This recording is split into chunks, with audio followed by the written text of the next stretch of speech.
তো তার আগে এই পাওয়ার বা ভোল্টেজের এই অংশটা আরেকবার যদি আমরা একটু রিভিউ করতে চাই, তাহলে হচ্ছে আমরা মনে হয় বলছিলাম যে আমাদের সোর্স থেকে আমরা ডিসি সোর্স যদি নরমালি ড্র করতে চাই, একটা ডিসি ভোল্টেজ সোর্স যদি ড্র করতে চাই, আমরা এইভাবে ড্র করি, তাই তো?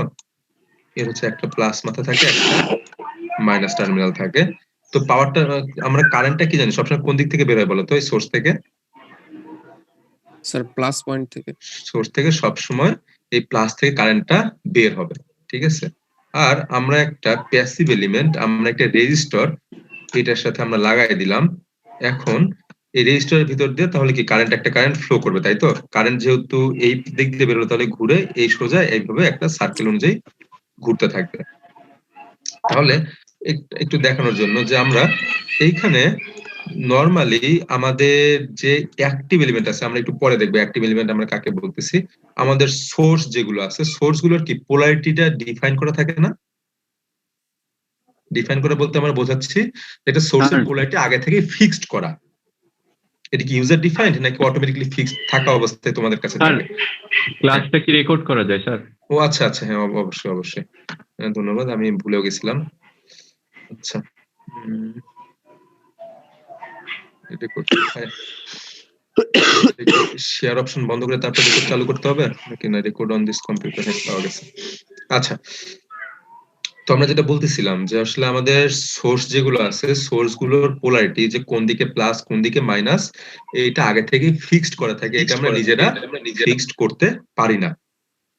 তো তাহলে এটা যে আমরা জানি যে ঠিক আছে, এটা যেহেতু ফিক্সড করা আছে, সেক্ষেত্রে এরকম রেজিস্টর কি আসলে কোনো ফিক্সড করা আছে যে রেজিস্টরে কোন মাথাটা প্লাস কোন মাথাটা মাইনাস, কোন দিকে কারেন্ট ঢুকবে কোন দিকে কারেন্ট বের হবে, ঠিক ফিক্সড করা থাকে? এর আগের দিন বলেছেন যে দিকে প্লাস আর যেদিকে বের হবে সেদিকে মাইনাস। এটা কোনো কিছু ফিক্সড করা থাকে না। এখন মনে করো রেজিস্টরের এই মাথাটা ছিল এ মাথা, এই মাথাটা বি মাথা, আমরা এ মাথাটা এটার সাথে লাগাইছিলাম, বি মাথাটা এটার সাথে লাগাইছিলাম। তাহলে এই অবস্থায় যেটা হবে, কারেন্টটা কোন দিকে যাচ্ছে? এই দিক থেকে এই দিক দিয়ে ঢুকতেছে। তাহলে এই ধরনের এলিমেন্টের ক্ষেত্রে বা প্যাসিভ এলিমেন্ট গুলোর ক্ষেত্রে আমাদের যে টার্মিনাল দিয়ে কারেন্টটা ঢুকবে সেই টার্মিনালটাকে আমরা বলতে পারবো পজিটিভ টার্মিনাল, যে টার্মিনাল দিয়ে কারেন্টটা বের হবে সেটাকে আমরা নেগেটিভ বলতে পারবো। এটা সাইন কনভেনশনের একটা অংশ। স্যার কিন্তু স্যার জেনারেলি তো রেজিস্টরে স্যার ইয়া থাকে না স্যার, পোলারিটি। হ্যাঁ, আমরা বলতেছি কোনো পোলারিটি নাই, আমরা জাস্ট এই পার্টিকুলার সার্কিটে এই পার্টিকুলার কানেকশনে এই পার্টিকুলার কারেন্টের ডিরেকশনের জন্য আমরা এরকম প্লাস মাইনাসটা দিতে পারলাম। বুঝতে পারছো? তাহলে এটা দিয়ে কি জাস্ট আমরা এটাই ডিফাইন করতেছি যে কারেন্ট কোন দিক থেকে কোন দিকে যাচ্ছে? না না, শোনো, আমাদের সোর্সের, এই দেখো আমরা যদি শুরু থেকে আসি যে আমাদের সোর্সের পোলারিটিটা আমরা জানি, তাই না? সোর্সের পোলারিটি কি? এই বড় মাথাটা কি প্লাস, ছোট মাথাটা কি মাইনাস, এটা আমরা কিন্তু জানি, তাই না? জি স্যার। সোর্সের প্রথমে প্লাস মাইনাস যদি আমরা জানি, তারপর সোর্সের ক্ষেত্রে আমরা আরেকটা জানি যে সোর্সের ক্ষেত্রে সবসময় কি পজিটিভ দিক থেকে কি কারেন্টটা বের হবে, নেগেটিভ দিকে কি সেই কারেন্টটা এসে টার্মিনেট করবে, এরকমই তো আমরা জানি, তাই তো?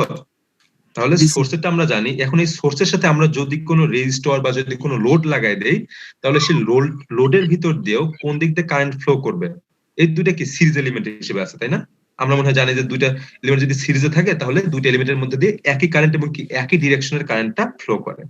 তাহলে এই কারেন্টের যেটা বের হলো এটা এইদিকে যাচ্ছে, এইদিকে যাচ্ছে, এইদিকে আসতেছে, এখন হচ্ছে এইভাবে রেজিস্টরের ভিতর দিয়ে ঢুকলো। তো রেজিস্টরের যে মাথা দিয়ে কারেন্টটা ঢুকবে সেই মাথাটাকে আমরা বলতে পারবো পজিটিভ, আর সেই মাথার কি ভোল্টেজটা বেশি থাকবে উইথ রেসপেক্ট টু যে টার্মিনাল বা যে মাথা দিয়ে কারেন্টটা বের হবে তার সাপেক্ষে। বুঝতে পারছো? জি স্যার। জি স্যার। আচ্ছা, তো এখন এই কনসেপ্টটি আমরা এখন পরে পাওয়ারের ক্ষেত্রে যখন বলতেছি, যে পাওয়ারের ক্ষেত্রে আমাদের ভোল্টেজ এবং কারেন্ট দুইটাই লাগে, তাই তো? পাওয়ারের ক্ষেত্রে আমাদের, আমরা কিছু আগে পাওয়ারের ইকুয়েশন দেখলাম, E ইকুয়াল টু কি VI, তাই না? জি sir. E equal to VI। তাহলে এই পাওয়ারটা এই পার্টিকুলার একটা এলিমেন্টের জন্য পজিটিভ না নেগেটিভ, এইটা আমরা বলছিলাম যে আমাদের কোন একটা টার্মিনালের মাথা যদি প্লাস থাকে এবং সেই প্লাস দিয়ে যদি কারেন্টটা ঢুকে, সেই এলিমেন্টের পাওয়ারটাকে আমরা কি বলতে পারবো? পজিটিভ পাওয়ার বলতে পারবো। এবং যদি দেখি যে কোন একটা এলিমেন্টের প্লাস দিয়ে কারেন্টটা বের হচ্ছে, সেই এলিমেন্টের পাওয়ারটাকে আমরা বলতে পারবো নেগেটিভ পাওয়ার, তাই তো? এই সেন্সে আমরা বলছিলাম যে আমরা সবসময় দেখি যে সোর্স গুলোর ক্ষেত্রে আমাদের নেগেটিভ পাওয়ারটা আমরা দেখি, আমাদের লোড গুলোর ক্ষেত্রে আমরা পজিটিভ পাওয়ারটা আমরা, এবং এইটা থেকে আমরা আরেকটা কনভেনশন বা আরেকটা আমরা কি বলে সূত্র, আমরা আগে জানা সূত্র এটার সাথে আমরা আবার কি বলে রিলেট করি, সেটা হচ্ছে ল অফ এনার্জি কনজারভেশন বা এনার্জি কনজারভেশন ল, যে আমাদের এই সোর্স থেকে যে পরিমাণ পাওয়ার রিলিজ হবে আমাদের লোড ঠিক সেই পরিমাণ পাওয়ারে কি করবে, অ্যাবজর্ব করবে। তাহলে পজিটিভ সাইন থাকলে আমরা বুঝতে পারবো পাওয়ারটা অ্যাবজর্পশন, নেগেটিভ সাইন থাকলে আমরা বুঝতে পারবো পাওয়ারটা কি রিলিজড। স্যার কন্ডাক্টরটা কি লোডের মধ্যে পড়ে নাকি খালি স্যার রেজিস্টার তারপরে মানে টুলস গুলাই খালি লোডের মধ্যে পড়তেছে? কোশ্চেনটা আরেকবার বলো, আমি বুঝি নাই।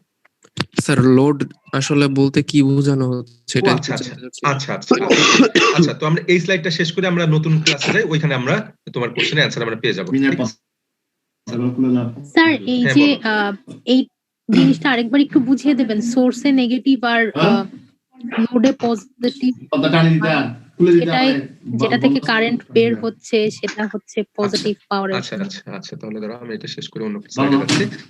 আচ্ছা, তাহলে আমাদের সাইন কনভেনশন অনুযায়ী, মানে আমরা সিম্পলি আগে কি পড়ছি না পড়ছি সবকিছু আপাতত এই করো, যে আমরা যদি কোনো একটা এলিমেন্টের ক্ষেত্রে দেখি যে প্লাস সাইন দেওয়া আছে, ভোল্টেজের প্লাস চিহ্ন দেওয়া আছে এবং সেই প্লাস দিয়ে কারেন্টটা ঢুকতেছে, তাহলে আমরা বলতে পারবো সেই এলিমেন্টের ক্ষেত্রে পাওয়ারটা পজিটিভ, যদি আমরা ছোট করে বলি। এবং আমরা যদি কোনো এলিমেন্টের ক্ষেত্রে দেখি যে কোনো একটা এলিমেন্টের মাথায় প্লাস চিহ্ন দেওয়া আছে, ভোল্টেজের প্লাস চিহ্ন দেওয়া আছে এবং সেই প্লাস টার্মিনাল দিয়ে আমাদের কারেন্টটা বের হচ্ছে, সেক্ষেত্রে সেই এলিমেন্টের পাওয়ারটা আমরা বলতে পারবো নেগেটিভ পাওয়ার। ঠিক আছে? এবং এই ধরনের কন্ডিশন যে আমাদের সোর্স কি বলে এলিমেন্টের মাথায় প্লাস আছে এবং প্লাস থেকে কারেন্টটা বের হচ্ছে, এই ধরনের কন্ডিশন আমরা কোথায় দেখতে পাই? সোর্সের ক্ষেত্রে আমরা দেখতে পাই না, যে সোর্সের উপর মাথাটা প্লাস ছিল, এই প্লাস দিয়ে সবসময় কারেন্টটা বের হয়। তো ওই জন্য আমরা বলতেছিলাম সোর্সের পাওয়ারটাকে আমরা নেগেটিভ পাওয়ার বলি, আমরা লোডের পাওয়ারটা বা রেজিস্টারের পাওয়ারটাকে আমরা পজিটিভ পাওয়ার বলতে পারি। ঠিক আছে? এখন কিছুটা বুঝতে পারছো? এবং আরেকটা জিনিস বলতেছিলাম যে আমরা যদি কখনো দেখি যে কোনো একটা এলিমেন্টের পাওয়ারটা নেগেটিভ, তার মানে ওইটা সোর্স এবং সে পাওয়ারটা রিলিজ করতেছে, এবং কোন একটা এলিমেন্টের পাওয়ারটা পজিটিভ, তার মানে কি সে গ্রহণ করতেছে এবং সেই এলিমেন্টটা হচ্ছে লোড বা রেজিস্টর। ঠিক আছে? তো আমরা এখন আজকে আমরা আমাদের আসল পড়াশোনা বা আমাদের নতুন যে পড়াশোনা সেটা আমরা শুরু করি। তো তোমাদের মনে আরেকজনের কোশ্চেন ছিল যে স্যার আমরা লোড বলতে কি বুঝতেছি, তাই তো? জি স্যার। আচ্ছা, তো আমরা এখন শুরু করি যে আমাদের যত ইলেকট্রিক্যাল এলিমেন্ট আছে, আমরা এর আগে সবগুলো ইলেকট্রিক্যাল এলিমেন্টের কন্ডাক্টিভিটির উপর ভিত্তি করে তোমাদের মনে হয় তোমাদের কি মানে এরকম কি বলে কন্ডাক্টর, ইনসুলেটর, সেমিকন্ডাক্টর তিনটার কথা বলা হয়েছিল? তোমাদের ক্লাসে কি এটা আলোচনা করা হয়েছিল? না স্যার।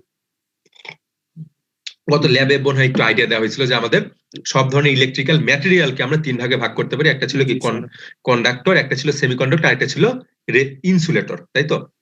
যাই হোক, ওইটা একটা কনসেপ্ট। আর এখন আমরা বলতেছি আমাদের বাসা বাড়িতে যত ইলেকট্রিক্যাল এলিমেন্ট আছে, এলিমেন্ট বলতে কি হচ্ছে ডিভাইস, তাই তো? আমাদের যত ইলেকট্রিক্যাল ইকুইপমেন্ট এলিমেন্ট বলো, একদম পাওয়ার সিস্টেমের থেকে শুরু করে তোমাদের জেনারেটিং ইউনিট থেকে শুরু করে বাসা পর্যন্ত সবগুলো এলিমেন্টকে দুই ভাগে ভাগ করা যায়। বুঝতে পারছো? একটাকে আমরা বলতেছি হচ্ছে প্যাসিভ এলিমেন্ট, একটাকে আমরা বলতেছি অ্যাক্টিভ এলিমেন্ট। তো এখন নাম থেকে আমরা বুঝতে পারতেছি অ্যাক্টিভ এলিমেন্ট কোনগুলো হবে বলো তো? স্যার যেগুলো সোর্স তার সোর্স গুলোকে অ্যাক্টিভ এলিমেন্ট বলে। আচ্ছা, আমরা যদি সহজ ভাষা যদি বলতে চাই, সেটা যেগুলো হচ্ছে এনার্জি প্রডিউস করতে পারে, তাই তো? জি স্যার। আচ্ছা, সহজ কথা যদি আমরা বলি সেটাকে দেখো, এখানে শুধুমাত্র লেখা আছে যেগুলো হচ্ছে এনার্জি প্রডিউস করতে পারে সেগুলোকে আমরা বলতেছি হচ্ছে অ্যাক্টিভ এলিমেন্ট, এবং যেগুলো সেই কাজটা করতে পারে না সেগুলোকে বলবো আমরা প্যাসিভ এলিমেন্ট। তো এই অ্যাক্টিভ এলিমেন্ট এবং প্যাসিভ এলিমেন্টের আরেকটা ডেফিনেশন একটু ভালোভাবে দেওয়া যায়, সেটা হচ্ছে অ্যাক্টিভ এলিমেন্ট গুলোর কারেন্টের ডিরেকশনটা ইউজার ডিফাইন্ড না, আগে থেকেই ফিক্সড করা থাকে।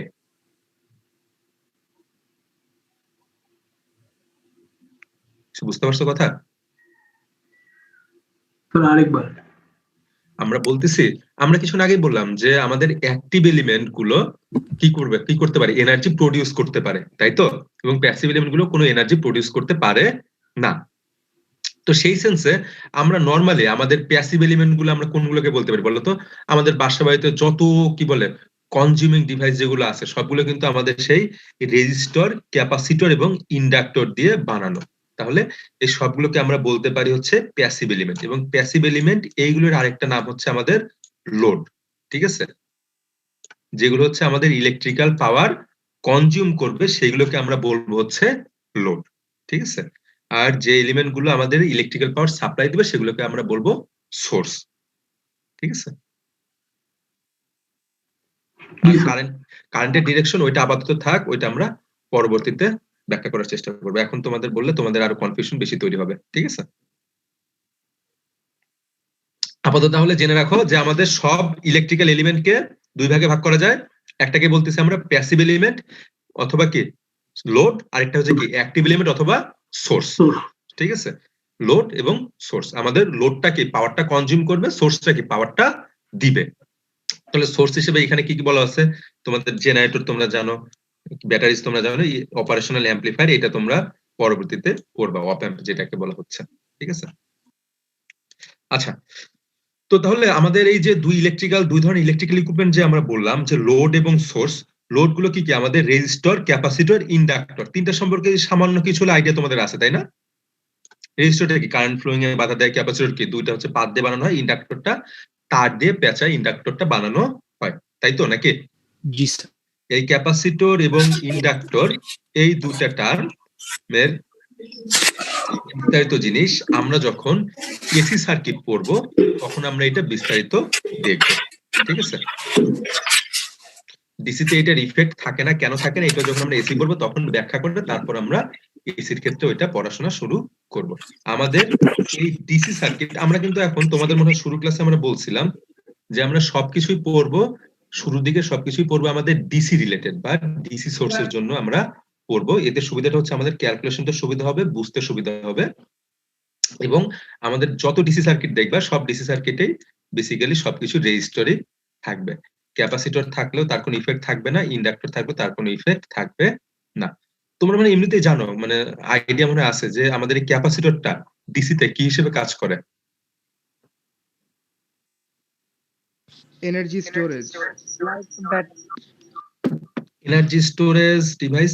এবং কি কখনো এরকম শুনছো যে ক্যাপাসিটরটা ডিসি সোর্সের ক্ষেত্রে ওপেন সার্কিট হিসেবে কাজ করে? জি স্যার। এরকম শুনছো তো মনে হয় না?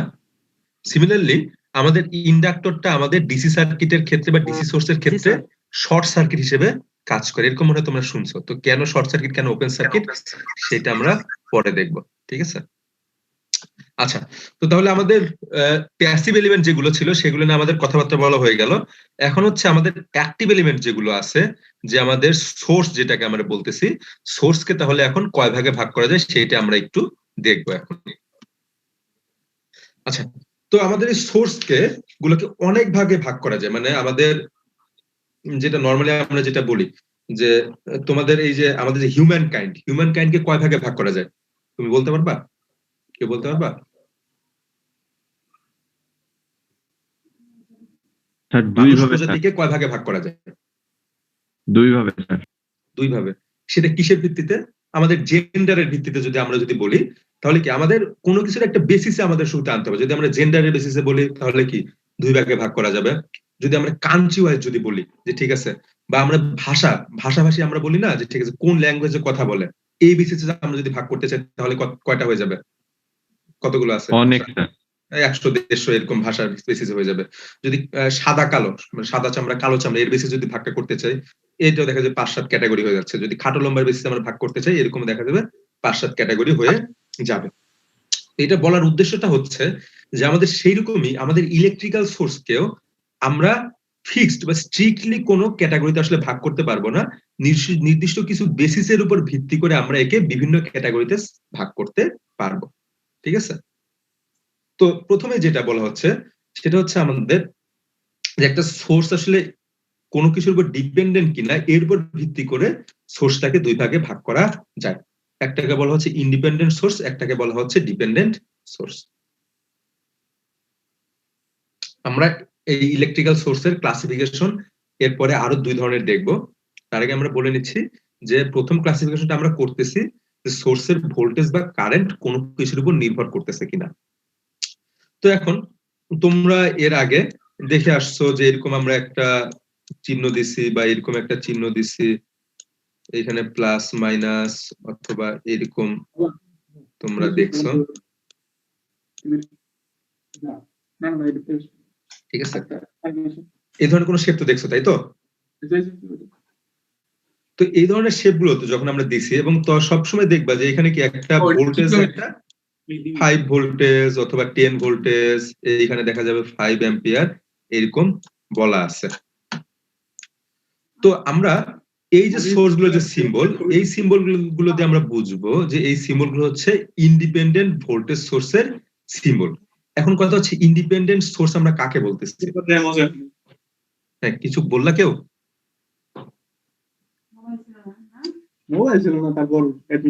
কিছু বললা? কেউ কোনো কোশ্চেন করলা কিনা আমি বুঝতে পারতেছি না আসলে। না স্যার, মাইক কারো বাসায় মনে হয় কথা বলতেছিল, তাই তো? জি স্যার। আচ্ছা আচ্ছা, তো আমরা যেটা বলতেছিলাম যে আমরা ইন্ডিপেন্ডেন্ট সোর্স বলতে আমরা কি বোঝাচ্ছি? ইন্ডিপেন্ডেন্ট সোর্স বলতে বোঝানো হচ্ছে যে এই সোর্সের এই মাথায় যে 5 ভোল্টেজ যে লেখা আছে এইটার ভ্যালুটা কি অন্য কোনো কিছুর উপর নির্ভর করবে বলতো? আমরা এখানে এর সাথে একটা রেজিস্টর লাগাই দিলাম, এখানে আরেকটা রেজিস্টর লাগাই দিলাম, এখানে আরেকটা রেজিস্টর লাগাই দিলাম, যাই লাগাই দেই না কেন এর 5 ভোল্টেজটা কি চেঞ্জ হবে? না স্যার। এর 5 ভোল্টেজটা কিন্তু চেঞ্জ হবে না। এই ধরনের সোর্স গুলোকে আমরা বলতেছি ইন্ডিপেন্ডেন্ট সোর্স। তো ইন্ডিপেন্ডেন্ট সোর্সও তোমার 2 ধরনের হতে পারে, একটা হচ্ছে তোমার ভোল্টেজ সোর্স, একটা হচ্ছে কারেন্ট সোর্স। এতদিন তোমরা ইন্টারমিডিয়েটে যা পড়ে আসছো বা যা শুনছো সবকিছু তোমরা কি সোর্স হিসেবে পড়ছো বলতো? ভোল্টেজ সোর্স, তাই তো? জি স্যার। সবকিছু নাম শুনছো তোমরা ভোল্টেজ সোর্স। তো ভোল্টেজ সোর্স বা কারেন্ট সোর্সের ডেফিনিশন আমরা পরে দেখবো। আপাতত দেখে রাখো যে এইরকম যদি কোনো আমাদের প্লাস মাইনাস চিহ্ন যদি কোনো দেওয়া থাকে সার্কেলের ভিতরে অথবা এরকম দুইটা বার থাকে সেটাকে আমরা বলবো ভোল্টেজ সোর্স, এবং যদি এরকম তীর চিহ্ন দেওয়া থাকে সেটাকে আমরা বলবো current source. Sir current source জিনিসটা কি একটু সংক্ষেপে বলতে পারবেন? আচ্ছা, সংক্ষেপে আমরা বলি। আচ্ছা, তো ভোল্টেজ সোর্স জিনিসটা কি? তাহলে প্রথমে আমরা ভোল্টেজ সোর্সটা দিয়ে শুরু করি। ভোল্টেজ সোর্স বলতে কি মনে হচ্ছে বলতো? নাম শুনে কি মনে হচ্ছে? যেটা মানে পটেনশিয়াল ডিফারেন্স তৈরি করে। শোনো, আমাদের ইলেকট্রিক্যাল সোর্স যতগুলো আছে যেখানে ভোল্টেজ থাকবে সেখানে কারেন্ট থাকবে, যেখানে কারেন্ট থাকবে সেখানে কিন্তু অবশ্যই ভোল্টেজ কিন্তু থাকবে, তাই না? একটা ক্লোজড সার্কিটে যদি ভোল্টেজ অ্যাপ্লাই করে অবশ্যই কি কারেন্ট ফ্লো করবে। সিমিলারলি একটা ক্লোজ সার্কিট যদি কারেন্ট ফ্লো করে সেখানে অবশ্যই কি একটা ভোল্টেজ থাকবে না? অবশ্যই কিন্তু থাকবে। তো আমরা ভোল্টেজ সোর্স বলতে যেটা বোঝাচ্ছি যে সোর্সের টার্মিনাল ভোল্টেজটা কনস্ট্যান্ট থাকবে। তোমাদের আরেকটু যদি সহজ করে বলতে চাই, তোমাদের ছোট ব্যাটারি তোমরা দেখছো যে 3 ভোল্টের একটা ব্যাটারি, তোমরা ছোট যখন বাতি জ্বালাতে চাও, ল্যাম্প যদি জ্বালাতে চাও, দেখবা যে আমাদের এই সেই 3 ভোল্টের ব্যাটারি দিয়ে আমরা যদি জ্বালাই তাহলে এখন কত কারেন্ট ফ্লো করবে সেটা কি ফিক্সড বলতো? না স্যার। যে আমরা 3 ভোল্টের একটা ব্যাটারি নিলাম, এখানে আমরা 3 ভোল্টের একটা ব্যাটারি নিলাম, এখন এই পাশে কত কারেন্ট যাবে এটা কি আসলে ফিক্সড বলতো? না স্যার, এটা লোডের উপর নির্ভর করে। এইখানে যদি আমরা 1 ওহমের যদি আমরা একটা রেজিস্টর লাগাই তাহলে কারেন্ট কত অ্যাম্পিয়ার ফ্লো করবে বলতো? স্যার আমরা ভি ইকুয়াল টু কি, আমরা আই ইকুয়াল টু ভি ভাগ আর জানি, তাই তো?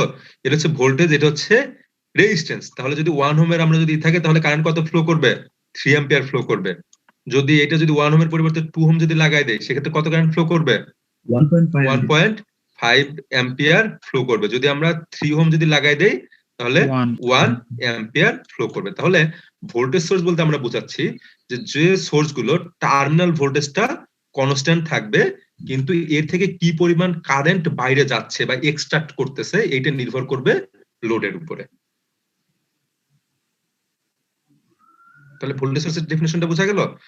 যে ধরনের সোর্সের ভোল্টেজটা কনস্ট্যান্ট থাকবে কিন্তু কি পরিমাণ কারেন্ট সাপ্লাই দিবে বা কারেন্ট রেটিংটা ফিক্স থাকবে না, কারেন্টটা নির্ভর করবে এর সাথে কি ধরনের লোড লাগানো হয়েছে বা কি ওহমের লোড লাগানো হয়েছে তার উপর নির্ভর করবে। সেই ধরনের সোর্সকে আমরা বলতে পারি কি ভোল্টেজ সোর্স। এখন তাহলে কারেন্ট সোর্সের ডেফিনিশন এখান থেকে তোমরা দিতে পারবে না? কারেন্ট কনস্ট্যান্ট থাকবে। তাহলে হ্যাঁ, তাহলে ভোল্টেজ সোর্সের ক্ষেত্রে কি, ভোল্টেজ সোর্সের ক্ষেত্রে যেটা নামকরণ যে ভোল্টেজটা কনস্ট্যান্ট, কারেন্ট সোর্সের ক্ষেত্রে কারেন্টটা কনস্ট্যান্ট। তার মানে কারেন্ট সোর্সের আমরা সিম্বলটা এটা, এবং তার পাশে দেখবা যদি 5 ওহম সরি 5 অ্যাম্পিয়ার একটা কারেন্ট সোর্স হয় তাহলে এরকম 5 অ্যাম্পিয়ার এইভাবে জিনিসটা লেখা থাকবে। এরকম একটা তীর চিহ্ন, যে দেখছো একটা তীর চিহ্ন, তার সাথে কত অ্যাম্পিয়ারের কারেন্ট সোর্স এটা দেওয়া থাকবে। তো এখন কথা হচ্ছে, আমরা বললাম যে কারেন্ট সোর্সের বৈশিষ্ট্যটা হচ্ছে কারেন্ট সোর্সের কারেন্টটা থাকবে কনস্ট্যান্ট, কিন্তু টার্মিনাল ভোল্টেজ কত এটা নির্ভর করবে কি ধরনের লোড লাগানো হয়েছে তার উপরে। যদি আমরা 1 ওহমের একটা এখানে লোড লাগাই, তাহলে এই অ্যাক্রসে ভোল্টেজটা কত হবে বলতো? 5 আমাদের রেজিস্টরের অ্যাক্রসে ভোল্টেজটা হবে 5 ওহম, এবং রেজিস্টরটা যেহেতু এর সাথে ডিরেক্টলি লাগানো আছে, তার মানে রেজিস্টরের অ্যাক্রসে ভোল্টেজটাই সোর্সের অ্যাক্রসে ভোল্টেজ, তাহলে সেক্ষেত্রে হবে এর ভোল্টেজটা হবে 5 ভোল্ট। এখন আমরা যদি রেজিস্টরটা চেঞ্জ করে যদি 2 ওহমের যদি রেজিস্টরটা লাগাই, সেই ক্ষেত্রে আমাদের রেজিস্টরের অ্যাক্রসে ভোল্টেজটা কত হবে? 10 ভোল্ট। 10 ভোল্ট হয়ে যাবে। সেক্ষেত্রে যদি রেজিস্টরের অ্যাক্রসে ভোল্টেজ যদি 10 ভোল্ট হয়, সোর্সের অ্যাক্রসে ভোল্টেজটা কত হয়ে যাবে? সিমিলারলি 10 ভোল্ট, কারণ দুটো কি প্যারালালি আছে, এই দুইটা প্যারালালি বলা যায়, সিরিজে বলা যায়, কিন্তু নরমালি এই রেজিস্টরের অ্যাক্রসে ভোল্টেজটা আমাদের সোর্সের অ্যাক্রসে ভোল্টেজ হিসেবে দেখতে পাবো, এবং সেই ক্ষেত্রে ভোল্টেজটা হয়ে যাবে 10 ভোল্ট।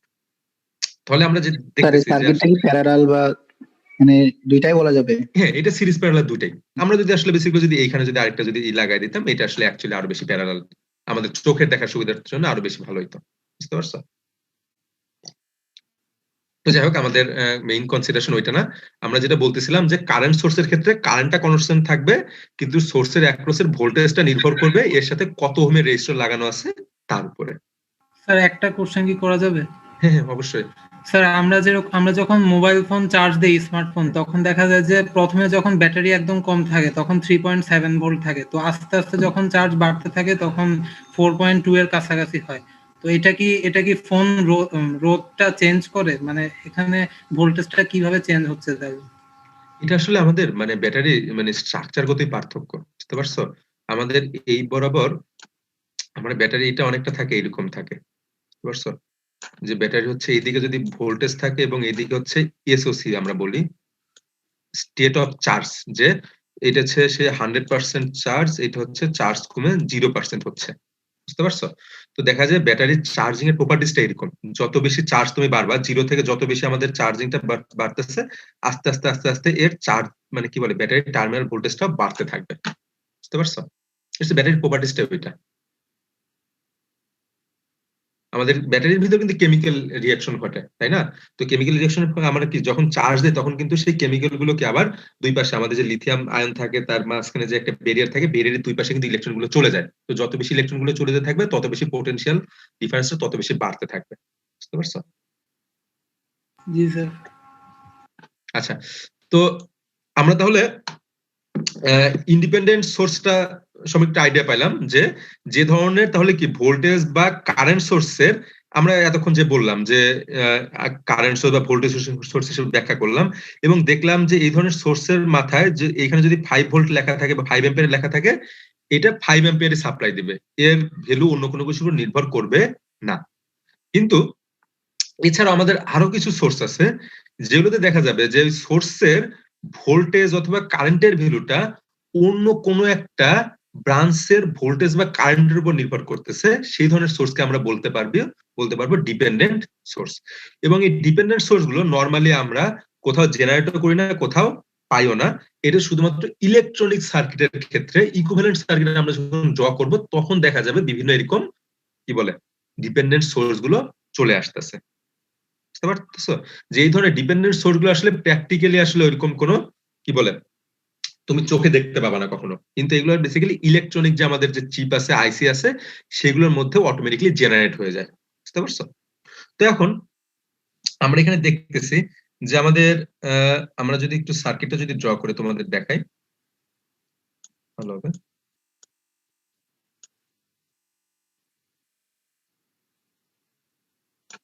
আর আরেকটা জিনিস, আমাদের ইন্ডিপেন্ডেন্ট সোর্স গুলো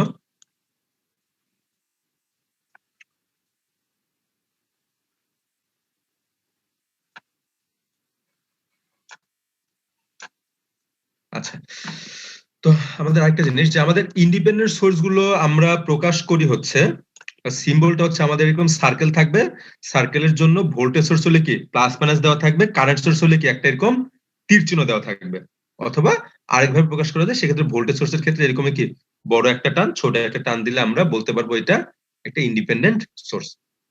কিন্তু ডিপেন্ডেন্ট সোর্স গুলো প্রকাশ করার সিম্বলটা কি বলতো, এরকম ডায়মন্ড শেপ, তাই তো? আমাদের কোন একটা সোর্স ডিপেন্ডেন্ট এটার প্রকাশ করার সিম্বলটা হচ্ছে এরকম ডায়মন্ড শেপ। তো আমরা বলতেছি ডিপেন্ডেন্ট বলতেছি, এখন আমাদের এইভাবে যদি থাকে যে আমাদের এইখানে কি একটা 5 ভোল্টের, এটা কি, এটা কোন ধরনের সোর্স বলো তো? এটা কি সোর্স যেটা আঁকানো হয়েছে? ইন্ডিপেন্ডেন্ট ইন্ডিপেন্ডেন্ট কি source? Independent voltage source. Voltage source. Independent voltage source, তাই তো? আচ্ছা, তো আমরা এইখানে এইটার অ্যাক্রসে ভোল্টেজটার নাম দিলাম, ধরলাম ভিএক্স, এবং হচ্ছে এটা হচ্ছে ধরলাম হচ্ছে ভি2, এগুলো সব রেজিস্টর। এটা কি বলতো তীর চিহ্ন দেওয়া? Independent current. এটা হচ্ছে 5 অ্যাম্পিয়ারের ধরলাম একটা ইন্ডিপেন্ডেন্ট কারেন্ট সোর্স এইটা। এখন এই যে ডায়মন্ড শেপ, এইটাকে আমরা বলতেছি হচ্ছে একটা ডিপেন্ডেন্ট সোর্স, ঠিক আছে? তো এখন এই ডিপেন্ডেন্ট সোর্সটা, প্রথম কথা, ডিপেন্ডেন্ট সোর্স কারেন্ট সোর্স না ভোল্টেজ সোর্স, এটা আমরা আইডেন্টিফাই করতে পারবো কিভাবে বলতো? আগের মতোই তার সিম্বলের যদি প্লাস মাইনাস দেওয়া থাকে তাহলে আমরা বুঝবো কি এটা ডিপেন্ডেন্ট ভোল্টেজ সোর্স, যদি তীর চিহ্ন দেওয়া থাকে, অ্যারো চিহ্ন দেওয়া থাকে, তাহলে আমরা বুঝতে পারবো এটা ডিপেন্ডেন্ট কারেন্ট সোর্স, ঠিক আছে? তাহলে প্রথম কথা হচ্ছে আমরা এরকম ডায়মন্ড শেপ দেখলেই বুঝে নিব এটা ডিপেন্ডেন্ট সোর্স। তারপরে ডায়মন্ড শেপের ভিতরে প্লাস মাইনাস দেওয়া থাকলে আমরা বুঝবো এটা হচ্ছে ভোল্টেজ সোর্স, অ্যারো চিহ্ন দেওয়া থাকলে আমরা বুঝবো কারেন্ট সোর্স, ঠিক আছে? কারেন্টের অ্যারো আর ভোল্টেজের প্লাস মাইনাস। এখন এটা গেল, এখন হচ্ছে এটা কার উপর নির্ভর করতেছে? এই ধরনের সোর্সের ক্ষেত্রে জিনিসটা প্রকাশ করা হবে, তোমার একটা থাকবে হচ্ছে কনস্ট্যান্ট থাকবে, এবং আরেকটা থাকবে হচ্ছে যার উপর ডিপেন্ডেন্সি সেই সিম্বলটা দেওয়া থাকবে। স্যার একটা কোয়েশ্চেন ছিল স্যার। হ্যাঁ বলো। স্যার ক্যাপাসিটর কি স্যার ডিসি সার্কিটে কাজ করে না স্যার? কাজ করে না বলতে কি বোঝাচ্ছ, এটাকে বলো। মানে স্যার ক্যাপাসিটর তো স্যার স্টোর করে চার্জ গুলা, তো এখন ডিসি সার্কিটের মানে ডিসি যে কারেন্টটা আছে এটা কি স্টোর করতে পারে না ক্যাপাসিটর? শোনো, আমাদের ক্যাপাসিটরটা ডিসিতে আসলে আমাদের যে ইলেকট্রিক্যাল সার্কিটের রেসপন্সটা হচ্ছে দুই ধরনের, ঠিক আছে? একটাকে বলা হয় ট্রানজিয়েন্ট রেসপন্স। ট্রানজিয়েন্টটা কি, যেটা হচ্ছে কিছু সময়ের জন্য, মিলি সেকেন্ডের জন্য পারসিস্ট করবে, ওইটা শেষ হওয়ার পর স্টেডি স্টেট বা স্টেবল একটা রেসপন্স আমরা পাবো। তো আমাদের ডিসি সার্কিটে সেই ক্যাপাসিটরটা শুধুমাত্র ট্রানজিয়েন্ট পিরিয়ডে তোমাদের ডিসি সোর্স থেকে কারেন্ট নিয়ে ডিসি সোর্সের সমান ভোল্টেজটা গেইন করে সে একটা ওপেন সার্কিট হিসেবে সার্কিটে বসে থাকবে, আর কোনো কিছু শেয়ার করবে না। স্টেডি স্টেট অবস্থায় তার ইফেক্টটা 0। আচ্ছা, বুঝতে পারছো? আর এটা আমরা বিস্তারিত ব্যাখ্যা আমরা যখন ক্যাপাসিটর ইন্ডাক্টর যখন আমরা এসি যখন পড়া শুরু করব তখন আমরা দেখবো যে আসলে কেন এটা এইভাবে আচরণ করতেছে, ঠিক আছে? জি স্যার। আর ইন্ডাক্টরটা ডিসিতে একদম পিওর কি একটা শর্ট সার্কিট তারের মতো কাজ করবে, ঠিক আছে? জি। আচ্ছা, তো আমরা যেখানে ছিলাম যে আমাদের ডিপেন্ডেন্ট সোর্স, কে ভিএক্স দ্বারা কি বোঝাচ্ছে? হ্যাঁ ওইটাই বলতেছি যে আমাদের ডিপেন্ডেন্ট সোর্স গুলো দেখবা যে সবসময় রিপ্রেজেন্ট করা থাকবে, প্রথমে থাকবে হচ্ছে একটা কনস্ট্যান্ট, এটাকে বলতেছি আমরা কনস্ট্যান্ট, এবং তারপরে থাকবে একটা ভেরিয়েবল থাকবে যেটার উপর নির্ভর করতেছে। তো এখানে আমরা কি বলে একটু সহজ করে লেখার জন্য বা অ্যাকচুয়ালি যেভাবে দেওয়া থাকবে আমরা এখন সেটা দেই।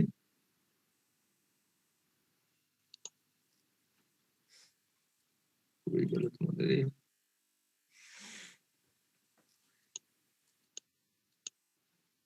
আচ্ছা, তো আমাদের এইখানে থাকবে মনে করো তোমাদের হচ্ছে 2v(x), সে আমরা বললাম হচ্ছে 2টা হচ্ছে কনস্ট্যান্ট, এটা যে কোনো ভ্যালু থাকতে পারে, এটা হচ্ছে সার্কিটের প্রপার্টিজ অনুযায়ী কত হয়েছে, এটা বিভিন্ন রকম হতে পারে, 2, 3, 4, এটা কোনো আমাদের মাথা ব্যথার কোনো বিষয় না। এখন ভিএক্সটা কোথায় আছে বলতো? ভিএক্সটা সার্কিটে কোথাও আছে চোখে পড়ে? উপরে আছে। হ্যাঁ, আমাদের এই যে প্রথম যে রেজিস্টর আছে সেই রেজিস্টরের অ্যাক্রসে যেটা ভোল্টেজ সেটা হচ্ছে ভিএক্স। তো এইখানে যে বলতে যেটা বোঝানো হচ্ছে যে আসলে এইটা হচ্ছে একটা ডিপেন্ডেন্ট ভোল্টেজ সোর্স, যার ভোল্টেজের ভ্যালুটা নির্ভর করবে আমাদের এই পার্টিকুলার এই ব্রাঞ্চের যে রেজিস্টর আছে সেই ব্রাঞ্চের রেজিস্টরের অ্যাক্রসে যে ভোল্টেজ তার উপরে এটা বেসিক্যালি নির্ভর করবে, স্যার আমরা কি এখানে ভি দিয়ে বোঝাচ্ছি যে একটা ডিপেন্ডেন্ট ভোল্টেজ সোর্স, এখানে না যদি কারেন্ট না চেঞ্জ না হতো? না না না না। আমরা এখানে প্রথমে এইটা ভোল্টেজ সোর্স না কারেন্ট সোর্স এইটা আমরা আইডেন্টিফাই করতে পারবো এর ভিতরের সিম্বলটা দেখে। এখানে প্লাস মাইনাস দেওয়া আছে, তার মানে এটা হচ্ছে কি ডিপেন্ডেন্ট ভোল্টেজ সোর্স। এখন এই ডিপেন্ডেন্ট ভোল্টেজ সোর্সের ভোল্টেজের ভ্যালুটা নির্ভর করতে পারে কোন একটা ব্রাঞ্চের ভোল্টেজের উপর, কোন একটা ব্রাঞ্চের কারেন্টের উপরে। এইখানে এই যে ডিপেন্ডেন্ট ভোল্টেজ সোর্সের ভোল্টেজের ভ্যালুটা এইটা নির্ভর করতেছে কিসের উপর বলতো? এই পার্টিকুলার এই ব্রাঞ্চের ভোল্টেজের উপর নির্ভর করতেছে। এই জন্য এই সোর্সটাকে আমরা পার্টিকুলারলি বলতে পারবো voltage controlled voltage source. Sir এটা কি কোনো বোঝার উপায় আছে কার উপর নির্ভর করবে না দেখানোর জন্য এমনি ধরলেন? না না, এটা তোমাদের পার্টিকুলার সার্কিট। আমরা যখন সার্কিট গুলো দেখবো, আমরা তোমাদের আগে বলতেছি আমাদের এই ডিপেন্ডেন্ট ভোল্টেজ সোর্স আমরা কখনো ফিজিক্যালি আমরা কখনো দেখতে পাই না, বুঝতে পারছো? এটা হচ্ছে আমাদের ইলেকট্রনিক সার্কিটের বড় একটা আইসি যদি থাকে, সেই আইসির দেখা যায় রিপ্রেজেন্টেশন বা ইকুইভ্যালেন্ট সার্কিটে এই ডিপেন্ডেন্ট ভোল্টেজ সোর্সটা চলে আসে। তো যখন চলে আসবে তখন দেখা যাবে তোমাদের ওইখানে স্পেসিফাইড থাকবে যে কিসের উপর নির্ভর করতেছে। তোমাদের আর কোনো কিছু ধরে না, কোনো কিছু লাগবে না, বুঝতে পারছো? Yes sir. আচ্ছা, তাহলে আমাদের এই পার্টিকুলার এই সোর্সটার আমরা নাম দিলাম কি ভোল্টেজ কন্ট্রোলড ভোল্টেজ সোর্স। কারণ কি বলো, কি ব্যাখ্যা করতে পারবা? কারণ স্যার রেজিস্টরের উপরে আমরা যে এখানে ভিএক্স একটা রেজিস্টর ধরছি, ওই রেজিস্টরের ভোল্টেজের উপর আমাদের এখানে এই ডিপেন্ডেন্ট ভোল্টেজ সোর্সটা নির্ভর করতেছে, এই কারণে। হ্যাঁ, ধন্যবাদ। যে প্রথম কথা হচ্ছে এটা কি, এটা সিম্বল দেখে আমরা বুঝতে পারতেছি, প্লাস মাইনাস দেখে বুঝতে পারতেছি এটা একটা ভোল্টেজ সোর্স, তাই তো? এখন এই ভোল্টেজ সোর্সের ভ্যালুটা নির্ভর করতেছে কিসের উপর? অন্য একটা ব্রাঞ্চের ভোল্টেজের উপর। ওই জন্য আমরা বলতে পারলাম এটা হচ্ছে ভোল্টেজ কন্ট্রোলড।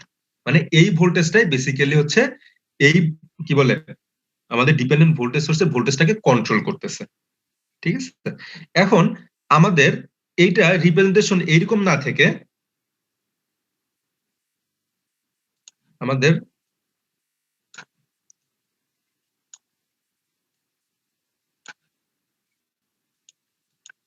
এইরকমও থাকতে পারতো যে আমাদের এইখানের ভিতরের কারেন্টটা আমরা ধরলাম যে ভিতরের কারেন্টটা আমরা জানি এটা হচ্ছে আইএক্স বা কোন একটা ভেরিয়েবল হিসেবে দেওয়া আছে, এবং এটা দেওয়া আছে হচ্ছে 2 বা 3 আই, লিখতে খুবই সমস্যা হচ্ছে, আই এক্স, ঠিক আছে?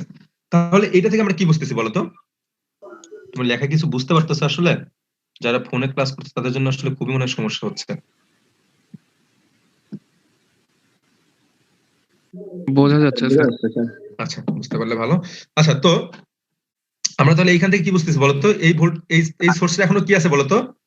Current control voltage source. এই সোর্সটা কি এখনো ভোল্টেজে আছে, কিন্তু এই ভোল্টেজ সোর্সের ভোল্টেজের ভ্যালুটা নির্ভর করতেছে এই ব্রাঞ্চের ভিতর দিয়ে কি পরিমাণ কারেন্ট যাচ্ছে তার উপরে। এই ব্রাঞ্চে যদি 1 অ্যাম্পিয়ার কারেন্ট যায় তাহলে এই ভোল্টেজ সোর্সের ভ্যালুটা কত হবে বলতো? 3 ভোল্ট। 3 ইনটু আইএক্স যেহেতু তাহলে হবে 3 ভোল্ট। এই ব্রাঞ্চে যদি 2 অ্যাম্পিয়ার যদি কারেন্ট ফ্লো করে তাহলে এই ভোল্টেজ সোর্সের ভ্যালুটা কত হবে? 3 ইনটু 2 তাহলে 6 ভোল্টেজ। কিন্তু নির্ভর করতেছে কারেন্টের উপরে, কিন্তু আলটিমেটলি আউটপুটটা হবে ভোল্টেজ। 2 দ্বারা গুণ হবে। হ্যাঁ, না না, এটা হচ্ছে আইএক্স। আইএক্স একটা ভেরিয়েবল না, আইএক্স এর নির্ভর করতেছে টোটাল সার্কিটটা সলভ করার পর আমরা আইএক্সটা পাবো, তাই না? এটা কিভাবে সলভ করতে হবে সেটা পরের কোশ্চেন। কিন্তু আইএক্সটা হচ্ছে এইখানে কত সোর্স আছে, এইখানে আরো কি এলিমেন্ট আছে, সবকিছুর উপর নির্ভর করতেছে আইএক্স। সেই আইএক্স এর উপর নির্ভর করতেছে আবার এই ভোল্টেজ সোর্সের ভ্যালুটা, ঠিক আছে? এখন আমাদের আমরা তাড়াতাড়ি অংশটা শেষ করে দিই, এটা খুব একটা ইম্পর্টেন্ট কোনো কিছু না। আমরা আচ্ছা, তো আমাদের এখন যদি এইরকম থাকতো আমরা কি বলতে পারতাম বলো? Current control current source. প্রথম কথা, এই সিম্বল দেখে আমরা বুঝতে পারতেছি এটা একটা ডিপেন্ডেন্ট কারেন্ট সোর্স। এখন ডিপেন্ডেন্ট কারেন্ট সোর্সের কারেন্টের ভ্যালুটা কিসের উপর নির্ভর করতেছে বলতো? কোন একটা ব্রাঞ্চের কারেন্টের ভ্যালুর উপর নির্ভর করতেছে। এই জন্য এটাকে আমরা বলতে পারবো কারেন্ট কন্ট্রোলড কারেন্ট সোর্স, ঠিক আছে? তাহলে এইখানে যদি শুরুতে যদি 1 অ্যাম্পিয়ার যদি কারেন্ট যাইতো, এর ভ্যালুটা হবে কত? কারেন্ট সোর্সের ভ্যালুটা হবে 3 অ্যাম্পিয়ার। যদি এখানে যদি 2 অ্যাম্পিয়ার কারেন্ট ফ্লো করে, কারেন্ট সোর্সের ভ্যালুটা হবে 6 অ্যাম্পিয়ার। কিছুটা আইডিয়া পাইছো? আপাতত এইটুকুই থাকুক। আমরা হ্যাঁ একসাথে কি দুইটার উপর ডিপেন্ড করতে পারে না? না না না না না, একটা এলিমেন্টের উপর নির্ভর করবে সবসময়। Okay, যে কোনো একটা ব্রাঞ্চের ভোল্টেজ বা যে কোনো একটা ব্রাঞ্চের কারেন্টের উপর নির্ভর করবে। সেইখান থেকে আমরা বলবো ভোল্টেজের উপর নির্ভর করলে আমরা পাবো ভোল্টেজ কন্ট্রোল, কারেন্টের উপর নির্ভর করলে আমরা পাবো কারেন্ট কন্ট্রোল।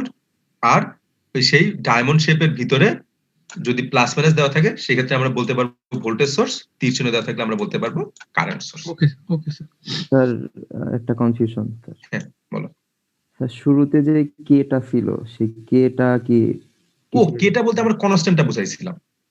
কেটা বলতে যে আমরা যে 2 3 যে কোনো কিছু দিলাম না, কেটা বলতে কনস্ট্যান্ট, যে একটা থাকবে কনস্ট্যান্ট। তোমাদের কনস্ট্যান্টটা কিভাবে নির্ভর করা যায়?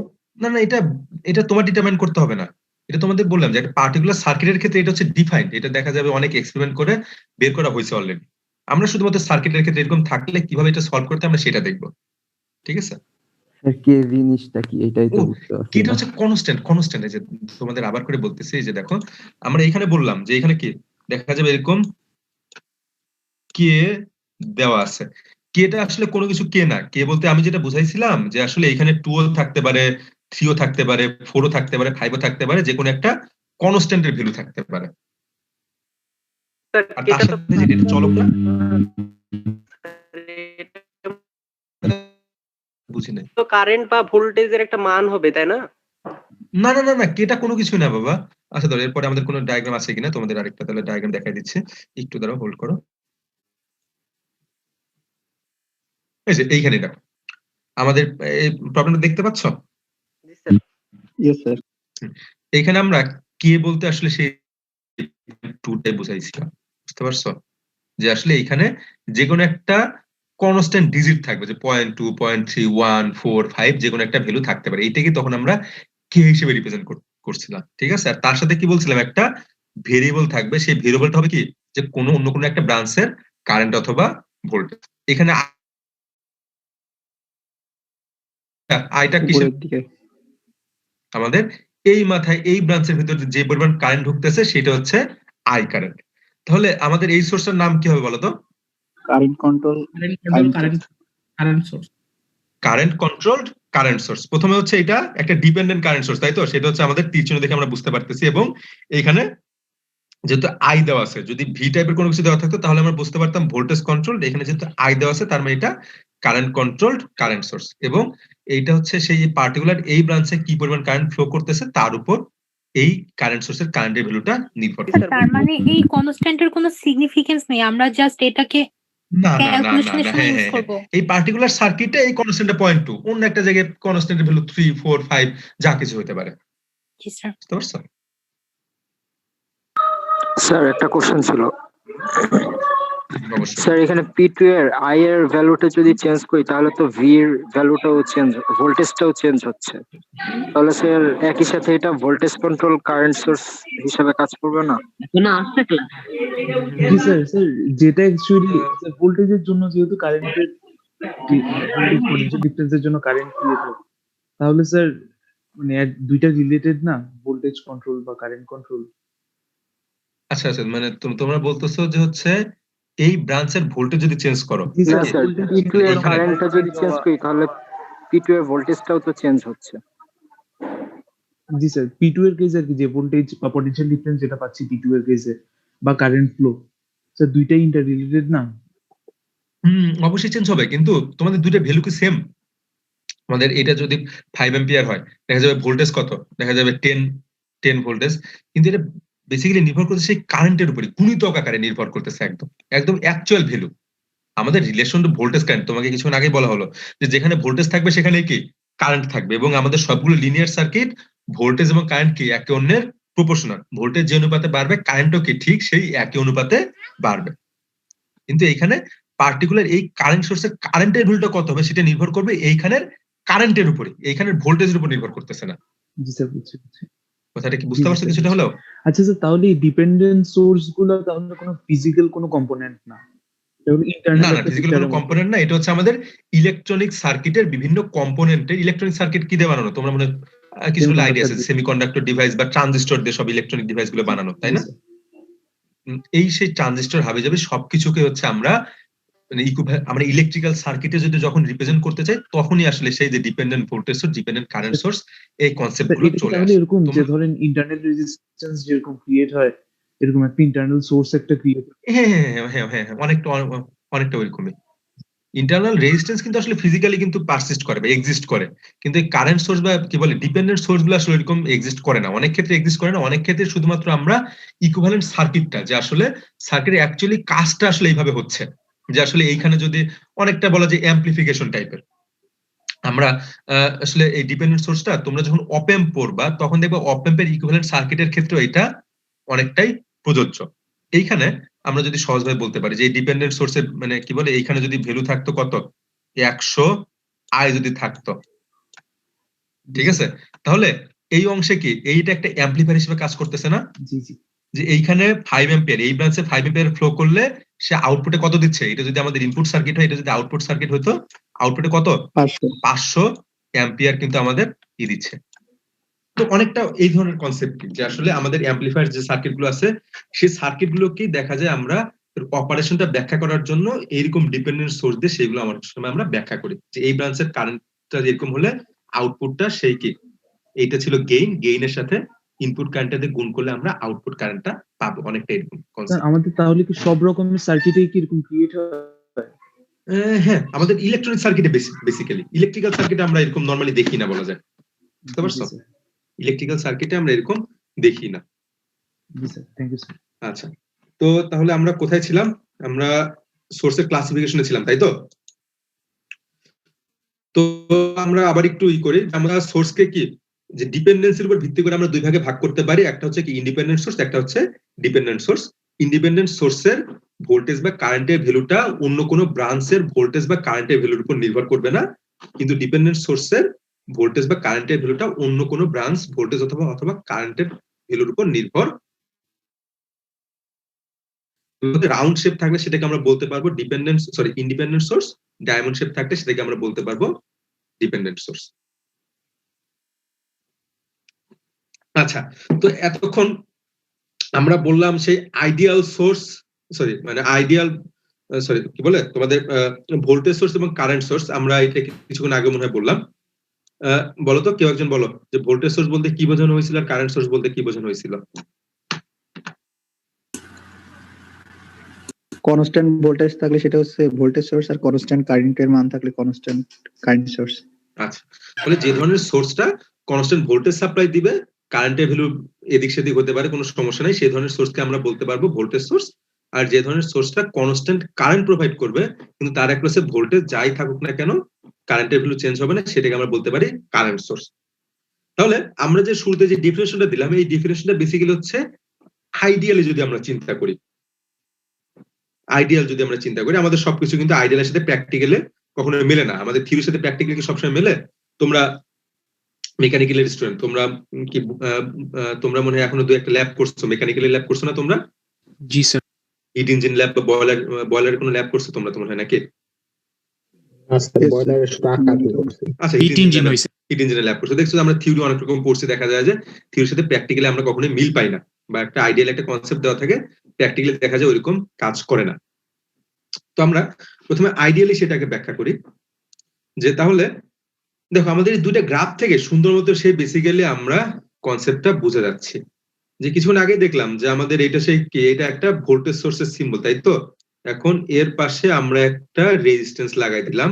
এখন এই রেজিস্ট্যান্সের আমরা যত কমাবো কারেন্টের ভ্যালু কি হতে থাকবে বলতো? তত বেশি বাড়তে থাকবে না? জি স্যার। সহজ কনসেপ্ট, যে আমরা আই যেগুলো কি জানি, ভি ভাগ আর, তাই তো? তাহলে আমাদের আরটা যদি কমে যায়, নিচেটা যদি কমে যায়, তাহলে নরমালি আমাদের কারেন্টটা কি হয়ে যাবে? বেড়ে যাবে, তাই না? জি স্যার। তো ওইটাই যে আমরা তাহলে আমাদের একটা এখানে আমরা কার্ভ ড্র করতেছি, যে আমরা এক্স অ্যাক্সিস বরাবর আমরা সেই ইনক্রিজড কারেন্টের ভ্যালুটা আমরা রাখতেছি, ও অ্যাক্সিস বরাবর আমরা দেখতেছি যে এই সোর্সের অ্যাক্রসে ভোল্টেজটা কত থাকে। তো এখন যে আমরা ভোল্টেজ সোর্সের যে ডেফিনেশনটা দিলাম, সেই ডেফিনেশনটা আমাদের কার্ভ থেকে অনেকটা ক্লিয়ার না? যে আমরা বললাম যে আমাদের আইডিয়াল ভোল্টেজ সোর্সের ডেফিনিশনটা হচ্ছে আইডিয়াল ভোল্টেজ সোর্স থেকে যে পরিমাণ কারেন্টই তুমি এক্সট্রাক্ট করো না কেন, জিরো থেকে ইনফাইনাইট যে পরিমাণ কারেন্টই তুমি এক্সট্রাক্ট করো না কেন বা নেও না কেন, তার টার্মিনালের ভোল্টেজটা কি থাকবে? অলওয়েজ কনস্ট্যান্ট থাকবে, বা স্পেসিফাইড যে ভ্যালু যেটা দেওয়া আছে, যদি 5 ভোল্টের ভোল্টেজ সোর্স হয় এটা 5 ভোল্টই থাকবে। স্যার এখানে আই এবং আর এর পাশে যে অ্যারো সাইন গুলো দিয়ে কি কারেন্টের ডিরেকশন বোঝানো হচ্ছে? না সরি কম বেশি, যে আমরা বললাম যদি রেজিস্ট্যান্স যদি কমায় দেই তাহলে কি কারেন্টের ভ্যালুটা বাড়বে না, আমরা এটা বুঝালাম। যে সার্কিটে যদি রেজিস্ট্যান্সের ভ্যালু যদি শুরুতে 10 থাকে, তারপর 8 7 9 4 3 2 1 এরকম যদি করতে থাকে, তাহলে কারেন্টের ভ্যালু কত থাকবে? তোমার 0.2 থেকে আস্তে আস্তে আস্তে বাড়তে থাকবে, তাই না? ওইটা আমরা বুঝালাম। তাহলে আমাদের ভোল্টেজ সোর্সের আইডিয়াল ভোল্টেজ সোর্সের সুন্দর একটা ডেফিনেশন হচ্ছে আমাদের আইডিয়াল ভোল্টেজ সোর্স থেকে যে পরিমাণ কারেন্টটি এক্সট্রাক্ট করা হোক না কেন বা যে পরিমাণ কারেন্টটি সাপ্লাই দিক না কেন 0 থেকে ইনফিনিটি পর্যন্ত, তার টার্মিনাল ভোল্টেজের কোনো নড়চড় হবে না, তাই তো? ঠিক আছে? হ্যাঁ, এখন তাহলে আমরা এই আইডিয়াল তাহলে কারেন্ট সোর্সের ডেফিনেশনটা আমরা কি দিতে পারবো? কারেন্টের মান কনস্ট্যান্ট। কারেন্টের মান কনস্ট্যান্ট বললাম, কিন্তু সিমিলারলি আগের মতোই এখানে ভোল্টেজ টাইম কেন এই টাইমটা বাদ যাবে, এটা একটু সমস্যা হয়েছে। আচ্ছা, তো আমরা সিমিলারলি কারেন্ট সোর্সের ক্ষেত্রে আমরা ডেফিনেশনটা দিতে পারি যে আমাদের এই কারেন্ট সোর্সের টার্মিনালে থেকে আমরা যত ভোল্টেজই কমাই না বাড়াই না কেন, যে আমাদের এখানে যদি 1 ওহমের যদি রেজিস্ট্যান্স লাগাইতাম ভোল্টেজটা কম থাকতো, যদি 10 ওহমের যদি আমরা রেজিস্টর লাগাইতাম ভোল্টেজটা 10 গুণ হয়ে যেত, 100 ওহমের যদি ভোল্টেজ লাগাই এর অ্যাক্রসে ভোল্টেজটা 100 গুণ হয়ে যাবে আগের থেকে, তাই না? যদি 1000 ওহমের রেজিস্টর লাগাই ভোল্টেজ হয়ে যাবে 1000 গুণ। তাহলে আমরা যেটা বলতেছি যে আইডিয়াল কারেন্ট সোর্সের ডেফিনেশনটা হবে হচ্ছে আমাদের এর অ্যাক্রসে আইডিয়াল কারেন্ট সোর্সের অ্যাক্রসে ভোল্টেজটা যাই হোক না কেন আমাদের এই কারেন্টের ভ্যালু 1 ফোঁটাও নড়চড় হবে না।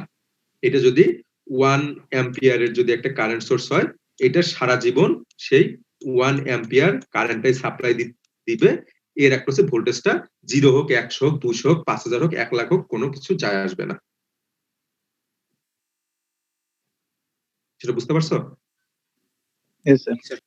তো এখন তাহলে আমরা ভোল্টেজ সোর্সেরটা দিয়ে আবার একটু বলি, যে ভোল্টেজ সোর্সের ক্ষেত্রে আমরা কি বললাম? আইডিয়াল ভোল্টেজ সোর্সের ক্ষেত্রে বললাম যদি এখানে একটা 5 ভোল্টের একটা ভোল্টেজ সোর্স নাও, এই থেকে তুমি 1 ohm 2 ohm 3 ohm 5 ohm 100 ohm আমি আবার বলি যে 5 ভোল্টের একটা ভোল্টেজ সোর্স আছে, এই থেকে তুমি 1 ampere 2 ampere 3 ampere 100 ampere 1000 ampere 1 lakh ampere যাই কারেন্ট নাও না কেন এর ভোল্টেজটা কি থাকবে? সেই 5 ভোল্টেজই থাকবে। এখন কথা হচ্ছে এখন কি এটা আসলে সত্য? প্র্যাকটিক্যালি আসলে সম্ভব?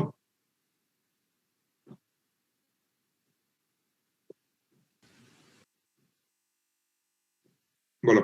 প্র্যাকটিক্যাল করলে বোঝা যাবে স্যার। প্র্যাকটিক্যাল করলে বোঝা যাবে, কিন্তু খুবই দুঃখের সাথে জানাচ্ছি যে আসলে আমাদের প্র্যাকটিক্যালি আসলে মানে এমনিতে যে অবস্থা আর এগুলো আসলে করে দেখানোর সুযোগও নাই। আচ্ছা, তো নরমালি তোমরা কখনো আর আমরা তো অনেক ইলেকট্রিক্যাল জিনিসে আবার কম। হ্যাঁ বলো। 5 ভোল্ট বা নির্দিষ্ট একটা ভোল্টেজ দিয়ে রাখে যে আউটপুট ভোল্টেজ এত ভোল্ট এরকম, মানে এটাই তো স্যার প্র্যাকটিক্যাল ইয়া না স্যার?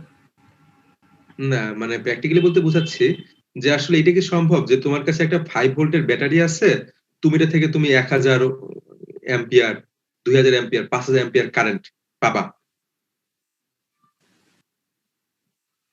না। কেন সম্ভব না?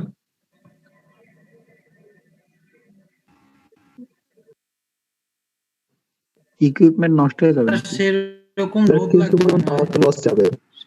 এরকম লোড মানে কি তুমি মানে কি বলে 0.001 ওহমের একটা কন্ডাক্টর লাগাই দিলা,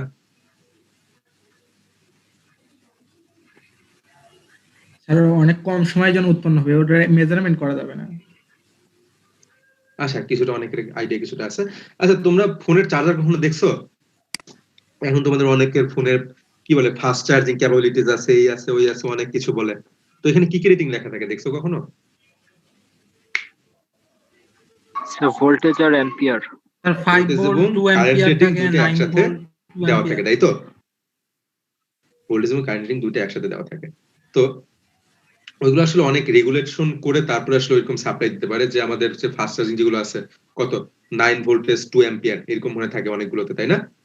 বা 12 ভোল্টেজ 1.5 অ্যাম্পিয়ার এরকম থাকে, তাহলে টোটাল 18 ওয়াট পাওয়ারটা সে সাপ্লাই দিতে পারবে। তো আমাদের যাই হোক আমরা অন্যদিকে চলে গেছি, তো আমাদের ওইটার ব্যাখ্যা আমরা পরে দিচ্ছি। তার আগে বলতেছি এটা হচ্ছে আমরা আইডিয়ালের ক্ষেত্রে এরকম ব্যাখ্যা দিলাম, কিন্তু আসলে প্র্যাকটিক্যালি আমরা যখন একটা ব্যাটারি বা একটা জেনারেটর চিন্তা করি, তোমরা যখন এরপরে যখন মোটর পড়বা, জেনারেটর যখন পড়বা, তখনও দেখবা এটা ব্যাটারির সাথে বা প্র্যাকটিক্যাল ভোল্টেজ সোর্সের সাথে জিনিসটা মিল আছে। তো আমরা যে ব্যাটারি যেটা পড়তেছি বা ব্যাটারি যেটা আছে, ব্যাটারিটাতে আসলে আমাদের ভিতরে অনেকগুলো কন্টাক্ট পয়েন্ট থাকে, বাইরে কন্টাক্ট পয়েন্ট থাকে। এই সবগুলো কন্টাক্ট পয়েন্টে নিজেদের কি থাকে, একটা রেজিস্টর থাকে না, একটা রেজিস্ট্যান্স থাকে না?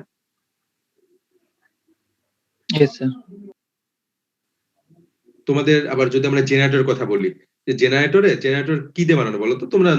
বেসিক যদি না থাকে, যে অনেকগুলো কি কয়েল পেঁচানো থাকে মনে হয়, এরকম মনে হয় কিছু শুনছো, যে জেনারেটর বা মোটরে অনেক তার পেঁচায় বানানো হয়, তাই না? জি স্যার। তো মানে যদি তার পেঁচায় যদি বানানো হয়, তারগুলোর কি যদি রেজিস্টিভিটি যদি সামান্য হয় কিন্তু যদি লেন্থ যদি অনেক বেশি হয়, তাহলে কি ওইখানে রেজিস্ট্যান্স থাকবে না? রেজিস্ট্যান্স কিন্তু থাকবে। তাহলে আমাদের আসলে এই আইডিয়ালি কোনো একটা সোর্স যে এরকম সুন্দর মতো যে 5 ভোল্ট একটা সোর্স যে আসলে সম্ভব, এরকম কখনো সম্ভব হয় না। আমাদের দেখা যায় 5 ভোল্টের একটা যদি সোর্স থাকে, তাহলে সেই 5 ভোল্টের একটা আইডিয়াল সোর্স হিসেবে এটাকে আমরা চিন্তা করতে পারবো। তার সাথে সিরিজে সবসময় 0.00001 বা খুবই ছোট একটা সিরিজ রেজিস্ট্যান্স থাকবে। বুঝতে পারছো? প্রশ্ন আছে। হ্যাঁ বলো। স্যার এখানে শুধু রেজিস্ট্যান্সের ব্যাপারটাই ভাববো না স্যার, দেখা যায় একটা জেনারেটর তো স্যার ভাইব্রেট করে, সাউন্ড করে, এর জন্য তো স্যার শক্তি লস হয়, এটাও ভাবা লাগে। ওইটা আসলে আমাদের মেকানিক্যাল এনার্জি লস আসলে। আর আমরা এখানে যে রেজিস্টার বলতেছি, তোমাদের আসলে ড্যাম্পার তোমরা মনে হয় নাম শুনছো, বা ড্যাম্পিং নাম শুনছো মনে হয়, তোমরা নাম শুনছো? জি স্যার শুনেছি স্যার। এর কাজ মানে ড্যাম্পিং জিনিসটা বলতে কি বোঝানো বলো তো?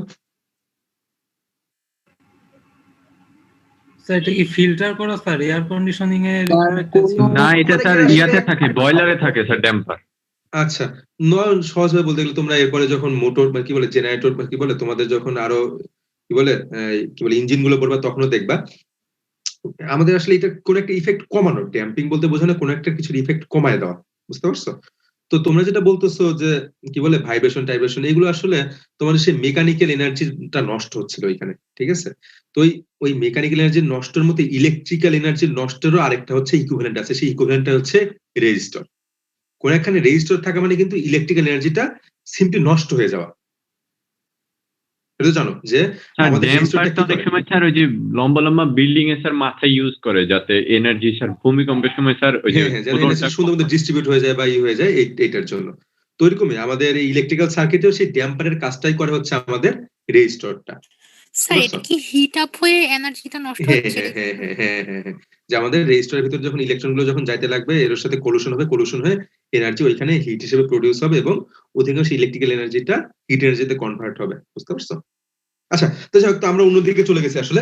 তো আমরা যেটা বলতেছিলাম যে আমাদের প্র্যাকটিক্যাল ভোল্টেজ সোর্সের রিপ্রেজেন্টেশন, যেটা প্র্যাকটিক্যাল ভোল্টেজ সোর্সের মাঝখানে থাকবে একটা আইডিয়াল ভোল্টেজ সোর্সের মতো একটা ভোল্টেজ সোর্স থাকবে, তার সাথে একটা সিরিজ রেজিস্টর সবসময় থাকবে। এটা যদি আমরা জেনারেটরের জন্য যদি চিন্তা করি, জেনারেটরের জন্য বেসিক্যালি জেনারেটরের যে কয়েল যে ছিল, কয়েলে যেটা রেজিস্টর, সেইটা হচ্ছে সেই সিরিজ রেজিস্টর। এটা অ্যাকচুয়ালি জেনারেটরের সিরিজ রেজিস্টরটাই, এটা চোখেও দেখা যায়, এটা মেজারও করা যায়, বুঝতে পারছো?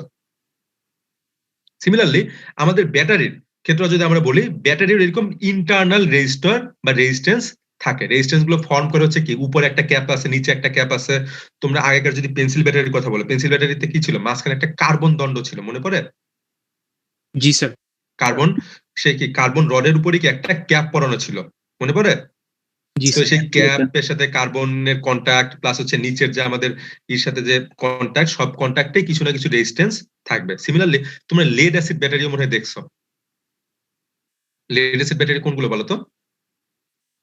আমাদের এই যে রাজশাহীতে যে অটো চলে, অটোতে যে ব্যাটারিগুলো ইউজ করা হয়, বা তোমার গাড়িতে যে ব্যাটারিগুলো ইউজ করা হয়, তোমরা ওইগুলোতে দেখবা যে কি লেডের পাতের সাথে যে আমাদের উপরে যে কন্টাক্ট পয়েন্ট থাকে, ওইখানে একটা জাংশন থাকে, ওই জাংশনের সাথে আবার যখন বাইরে থেকে একটা ক্ল্যাম্প দিয়ে লাগানো হয়, সেইখানে একটা জাংশন থাকে। সবকিছু মিলে আমরা সবকিছু মিলায় একটা সব ওইটাকে আমরা বললে হচ্ছে ডিস্ট্রিবিউটর ছিল, রেজিস্ট্যান্স গুলো ডিস্ট্রিবিউটর ছিল, সবগুলো একসাথে করে আমরা একটা লাম্পড বা কি বলে ওইটাকে কনসেন্ট্রেটেড আমরা একটা রেজিস্ট্যান্স সিরিজ রেজিস্ট্যান্স আরএস দিয়ে সেটাকে আমরা রিপ্রেজেন্ট করতে পারি। ঠিক আছে, তো তাহলে এখন আমাদের এই যে প্র্যাকটিক্যাল ভোল্টেজ সোর্স, সেই প্র্যাকটিক্যাল ভোল্টেজ সোর্সের তাহলে প্রপার্টিসটা কেমন হবে বা কার্ভটা কেমন হবে? এখন কি আগের মতো এইখান থেকে যে পরিমাণ কারেন্টই নেই না কেন এর টার্মিনাল ভোল্টেজ, তাহলে টার্মিনাল হচ্ছে সেই এ এবং বি টার্মিনাল, টোটালটা হচ্ছে সেই আমাদের প্র্যাকটিক্যাল ভোল্টেজ সোর্স বা ব্যাটারি। তাহলে ব্যাটারির দুই প্রান্তের ভোল্টেজ কি আগের মতো কনস্ট্যান্ট থাকবে না কমে যাবে? কমে যাবে। আমরা যদি ইকুয়েশন ছাড়াও যদি আমরা ব্যাখ্যা করতে চাই, সেই হিসেবে ব্যাখ্যাটা আমরা দিতে পারি এইভাবে, যে আমাদের রেজিস্টরের ভিতর দিয়ে কারেন্টের ভ্যালু যদি বাড়তে থাকে তাহলে কি এই সোর্স থেকে কি কারেন্ট বেশি বের হচ্ছে না? জি স্যার, কারেন্ট বেশি বের হচ্ছে, এবং যত বেশি কারেন্ট বের হবে আমাদের এখানে ভিতরে ইন্টারনাল রেজিস্ট্যান্সের ড্রপও কি হবে বলতো? ইন্টারনাল রেজিস্ট্যান্সের অ্যাক্রসে ভোল্টেজ ড্রপটাও কি বেশি হবে, বা বেশি পরিমাণ এনার্জি কি এইখানে নষ্ট হবে। তাহলে এইখানে বেশি পরিমাণ এনার্জি নষ্ট হচ্ছে বা বেশি ড্রপ হচ্ছে, তাহলে অ্যাকচুয়ালি বাইরে আমরা কত ভোল্টেজ পাবো? বাইরে পাবো হচ্ছে এখানে 5 ভোল্টেজ থেকে এখানে যে পরিমাণ ড্রপ হচ্ছে সেইটা বিয়োগ দিয়ে আমরা টার্মিনাল ভোল্টেজটা পাবো। কিছু বুঝতে পারলা? তো ওই জন্যই এখন আমরা আরেকবার একটু স্যার আরেকবার আচ্ছা, তো আমরা যেটা বলতেছিলাম যে এর আগে আমরা দেখলাম যে আমাদের এখানে কোনো রেজিস্ট্যান্স নাই জন্য, কোনো সিরিজ রেজিস্ট্যান্স নাই জন্য, টার্মিনালের ভিতরে কোনো সিরিজ রেজিস্ট্যান্স নাই জন্য আমাদের এইখানে কারেন্টের ভ্যালু যে পরিমাণ বাড়ুক না কেন আমাদের টার্মিনাল ভোল্টেজটা অলওয়েজ সেই 5 ভোল্টেজই ছিল। কিন্তু এইখানে আমাদের আমরা হিসাব করি, আমরা ম্যাথমেটিক্যাল টার্ম দিয়ে হিসাব করি, যদি এইখানে আমাদের শুরুতে যদি 1 অ্যাম্পিয়ার কারেন্ট ফ্লো করে, আমাদের ভিতরের ইন্টারনাল রেজিস্ট্যান্স যদি থাকে 0.1 ওহম যদি থাকে, তাহলে আমাদের এই শুরুতে এই আরএস এর বা আর এর অ্যাক্রসে বা আর এর ভিতরে ড্রপ হবে কত ভোল্টেজ বলতো?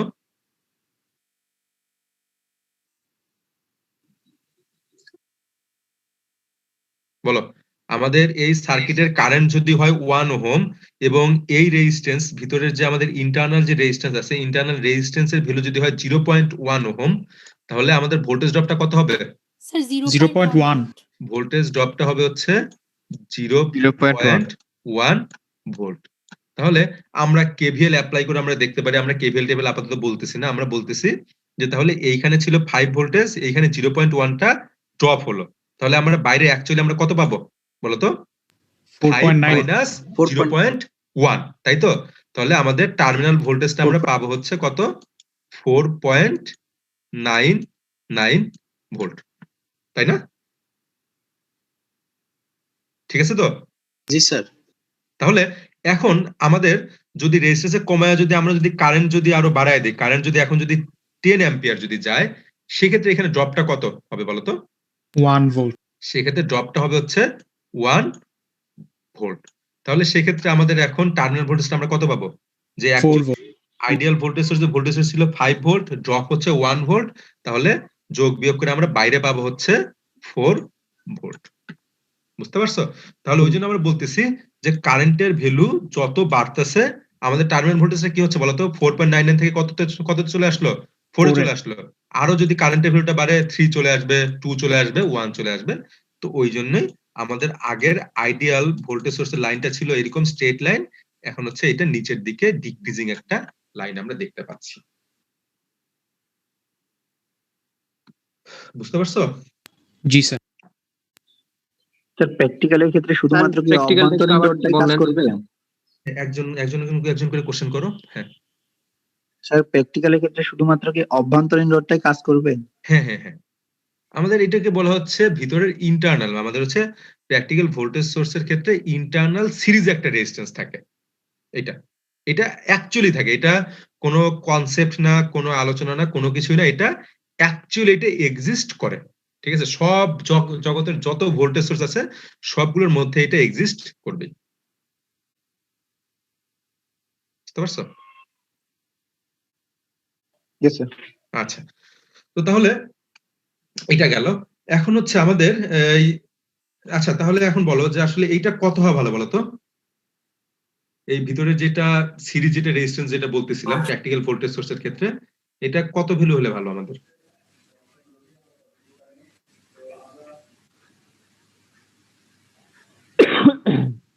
কোশ্চেনটা স্যার বুঝিনি স্যার। হ্যাঁ বললাম যে স্যার আমাদের সিরিজ রেজিস্ট্যান্সটা যেটা ছিল, যে আমরা বলতেছি আইডিয়ালি তো সিরিজ রেজিস্ট্যান্সটা থাকে না, প্র্যাকটিক্যালি অবশ্যই একটা সিরিজ রেজিস্ট্যান্স থাকবে। তো সিরিজ রেজিস্ট্যান্সের ভ্যালুটা কত হলে জিরো হলে ভালো হবে স্যার। জিরো যত কম সম্ভব অ্যাজ লো অ্যাজ পসিবল, তাই তো, যে যত কম বানানো যায়। ঠিক আছে, তো আমাদের জেনারেটর যখন ডিজাইন করা হয় তখন এই জিনিসটা মাথায় রাখা হয় যেন ভিতরে ইন্টারনাল রেজিস্ট্যান্সটা যত কম রেখে ডিজাইন করা যায়। বুঝতে পারছো? আচ্ছা, তো এটা গেল হচ্ছে আমাদের প্র্যাকটিক্যাল ভোল্টেজ সোর্সের ক্ষেত্রে। তাহলে এখন প্র্যাকটিক্যাল কারেন্ট সোর্সের ক্ষেত্রে জিনিসটা কি হবে? Vice versa. আমাদের আরেকটা জিনিস বলেন, এই যে আসলে প্র্যাকটিক্যাল কারেন্ট সোর্স, এইটাও আসলে আমাদের ইলেকট্রিক্যালি তোমাদের মানে কি বলে, আমাদের নর্মালি কি আমাদের যে ব্যাটারি গুলো আছে বা জেনারেটর গুলো আছে সবগুলো হচ্ছে প্র্যাকটিক্যাল ভোল্টেজ সোর্স। এটা তোমার মনে রাখবা, যে তোমাদের বাসা বাড়িতে যে জেনারেটর ইউজ করে বা পাওয়ার প্ল্যান্টে যে জেনারেটর ইউজ করে বা তোমাদের ফোনে যে ব্যাটারি বা হচ্ছে টর্চ জ্বালাচ্ছ যে ব্যাটারি, সব ধরনের ইগুলো ইকুইপমেন্ট গুলো হচ্ছে আমাদের প্র্যাকটিক্যাল ভোল্টেজ সোর্স। তাহলে কারেন্ট সোর্স কোনগুলো, তাই তো? আইডিয়াল ভোল্টেজ সোর্স তো পাওয়া সম্ভব না। না না, আইডিয়াল ভোল্টেজ সোর্স কখনোই পাবে না, এটা একটা concept. Similarly ideal current source তো কখনো পাবে না, এটাও কি একটা কনসেপ্ট। কিন্তু এখন আইডিয়ালের সাথে মিল রেখে আমরা প্র্যাকটিক্যাল ভোল্টেজ সোর্সটা পাচ্ছি না। তো আমাদের এখন কথা যেটা, সেটা হচ্ছে তাহলে প্র্যাকটিক্যাল কারেন্ট সোর্সটা কোথায় থাকে?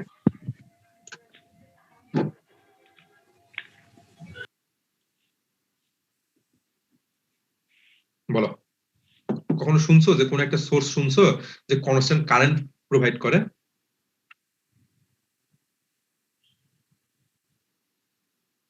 আমরা সবসময় মানে ভোল্টেজ রেটিংটা শুনি, তাই তো?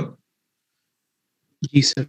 সবসময় আমরা ভোল্টেজ রেটিংটা দেওয়া থাকে, তার সাথে একটা অক্সিলারি একটা কারেন্ট রেটিং দেওয়া থাকে। সেই কারেন্ট রেটিং থেকে আমরা বুঝি যে 0 থেকে সেই রেটেড কারেন্ট পর্যন্ত সে কারেন্টটা সাপ্লাই দিতে পারবে, কিন্তু তার টার্মিনাল ভোল্টেজটা সেই যেটা দেওয়া আছে ওইটাই কনস্ট্যান্ট থাকবে। এটা জাস্ট আরেকবার একটু তোমাদের বোঝানোর জন্য বলে দেই, যে কোনো একটা ডিভাইসের অ্যাক্রসে যদি দেখো যে এরকম 50 ভোল্ট মনে করো হচ্ছে, আচ্ছা 10 অ্যাম্পিয়ার অনেক বেশি হয়ে যায়, তারপরে বোঝানোর জন্য বললাম যে কোনো একটা এলিমেন্টের গায়ে যদি লেখা থাকে 50 ভোল্টেজ 10 অ্যাম্পিয়ার, নরমালি সোর্স গুলোর ক্ষেত্রে এইভাবে ভোল্টেজ কারেন্ট দুইটাই দেওয়া থাকে। এটা থেকে আসলে কি বোঝা যাচ্ছে বলো?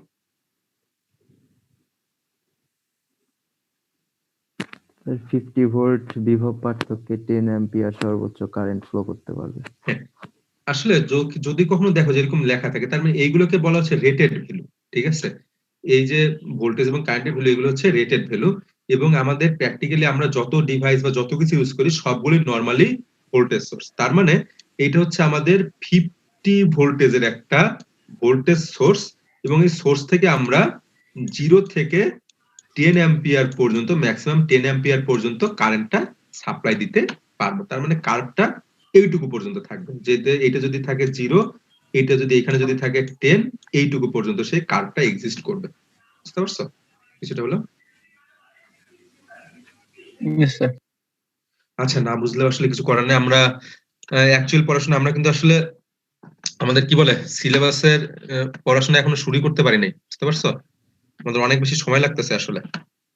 আচ্ছা, তো তাহলে আমাদের প্র্যাকটিক্যাল কারেন্ট সোর্স আমরা যেটা বলতেছিলাম, যে প্র্যাকটিক্যাল কারেন্ট সোর্সটা হচ্ছে আমরা নরমালি কোথাও দেখি না বা কোথাও আসলে এরকম কাজে লাগাই না। এইটা আমাদের সেই ইলেকট্রনিক সার্কিটে বিজেটি, ডায়োড এইগুলোর কম্বিনেশনে তৈরি করা যায়। আমরা আগের মতো যেমন বললাম যে ডিপেন্ডেন্ট সোর্সটা দেখাই যায় না, বা ওইটা একটা কনসেপ্ট, কিন্তু প্র্যাকটিক্যাল কারেন্ট সোর্সটা কোনো কনসেপ্ট না। এইটা তৈরি করতে হলে ইলেকট্রনিক সার্কিট গুলো আমাদের লাগে, বিজেটি, ডায়োড এইগুলোর কি কম্বিনেশনের পরে তারপরে আমরা এরকম কারেন্ট সোর্স একটা পাই। বুঝতে পারছো? যে আমাদের নরমালি ব্যাটারি, জেনারেটর এগুলো কোনোটাই কারেন্ট সোর্স না, এগুলো সবগুলো আমাদের ভোল্টেজ সোর্স। তাহলে সিমিলারলি আমাদের এখানে কেন এই সিরিজে কেন প্যারালাল, এগুলো পরের কোশ্চেন। আমাদের এর আগে আমরা বললাম যে আমাদের এই প্র্যাকটিক্যাল ভোল্টেজ সোর্সের ভিতরে ইন্টারনাল যেটা রেজিস্ট্যান্স, সেই রেজিস্ট্যান্সটা রিপ্রেজেন্ট করা হয় কিসের সাথে? সেই ভোল্টেজ সোর্সের সাথে সিরিজে, আর কারেন্ট সোর্সের সাথে সেটা রিপ্রেজেন্ট করা হয় প্যারালালি।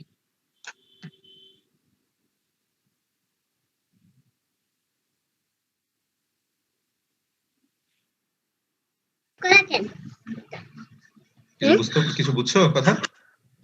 এখানে বড় আর দিয়ে কি অভ্যন্তরীণ রোধ বোঝাচ্ছে? হ্যাঁ, আমরা বললাম যে আমাদের প্র্যাকটিক্যাল ভোল্টেজ সোর্সের ক্ষেত্রে যে ইন্টারনাল যে রেজিস্ট্যান্সটা ছিল, সেই রেজিস্ট্যান্সটা ভোল্টেজ সোর্সের সাথে সিরিজে রিপ্রেজেন্ট করা হতো। আর হচ্ছে আমাদের প্র্যাকটিক্যাল কারেন্ট সোর্সের ইন্টারনাল যে রেজিস্ট্যান্স যেটা আছে, সেই রেজিস্ট্যান্সটাকে কারেন্ট সোর্সের সাথে প্যারালালি রিপ্রেজেন্ট করা হয়।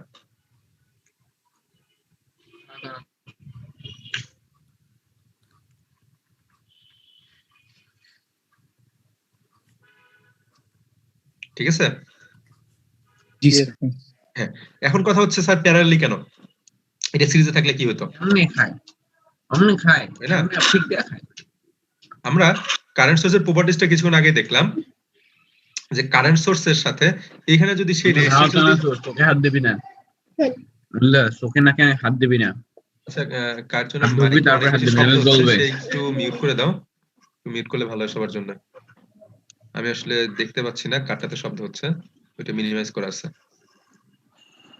আচ্ছা, তাহলে আমরা যেটা বলতেছিলাম যে আমরা কারেন্ট সোর্সের ডেফিনেশন থেকে দেখলাম যে কারেন্ট সোর্সের সাথে এইখানে সিরিজে যে রেজিস্ট্যান্স লাগাই না কেন, যাই করি না কেন, কারেন্ট সোর্সের কি থাকবে বলতো? কনস্ট্যান্ট থাকবে। কারেন্ট সোর্সের ভ্যালুটা কনস্ট্যান্টই থাকবে। কিন্তু এইখানে আমরা একটা যদি রেজিস্টর, যে আমাদের ইন্টারনাল যে রেজিস্টরটা ছিল, রেজিস্টর যদি প্যারালালি লাগাই দেই, তাহলে এইখানে যে ইফেক্টটা করবে, যে এইখানে একটা রেজিস্টর আমাদের লোড, এইটা আমরা বলতেছি হচ্ছে লোড রেজিস্টর, এবং এইটা হচ্ছে আমাদের সেই ইন্টারনাল বা শান্ট রেজিস্টর। তাহলে এই ক্ষেত্রে আমাদের এই কারেন্ট সোর্সের থেকে কি পরিমাণ কারেন্ট এই দিকে আসবে, এটা নির্ভর করতেছে কিসের উপর বলতো? এখানে কি কারেন্ট ফ্লো করার রাস্তা দুইটা না? একটা ডান দিকের রাস্তা, একটা বাম দিকের রাস্তা চলে গেল। তাহলে অ্যাকচুয়ালি লোডে কত যাবে এটা নির্ভর করবে বাম দিকে কি পরিমাণ যাইতে হচ্ছে না তার উপর, তাই না? জি স্যার। বাম দিকের রেজিস্ট্যান্সের ভ্যালু তাহলে কি কম হওয়া ভালো নাকি বেশি হওয়া ভালো বলতো? যে ইন্টারনাল বেশি হওয়া। তাহলে কারেন্ট সোর্সের ক্ষেত্রে এই প্যারালাল রেজিস্ট্যান্স যত বেশি হবে, বেশি হয়ে যদি একদম ইনফাইনাইট হয়ে যায়, ওপেন সার্কিট হয়ে যায়, তাহলে কিন্তু আমরা আইডিয়াল কারেন্ট সোর্স পাচ্ছি। এবং যত কম হবে তত বেশি কারেন্ট কিন্তু কি এই দিকে চলে আসবে, লোডে আমাদের কম কারেন্ট যাবে। এইটাই সিমিলারলি সেই ভোল্টেজ সোর্সের মতো না, যে ভোল্টেজ সোর্সের সাথে এখানে সিরিজে লাগানো হয়েছিল এই কারণে যে এইখানে যত বেশি ড্রপ হবে তত বেশি টার্মিনালে আমরা কম পাবো, এবং এই রেজিস্ট্যান্সের ভ্যালু যত বেশি হবে তত বেশি ড্রপ হবে। সিমিলারলি এখানে কারেন্ট সোর্সের ক্ষেত্রে আমাদের এইখানে রেজিস্ট্যান্সের ভ্যালুটা যত কম হবে তত বেশি কারেন্ট এদিকে ফ্লো করবে, এবং তত কম কারেন্ট আমরা লোডে পাবো। সেই কনসেপ্ট অনুযায়ী তাহলে কি হবে বলতো? যে আমাদের ভোল্টেজ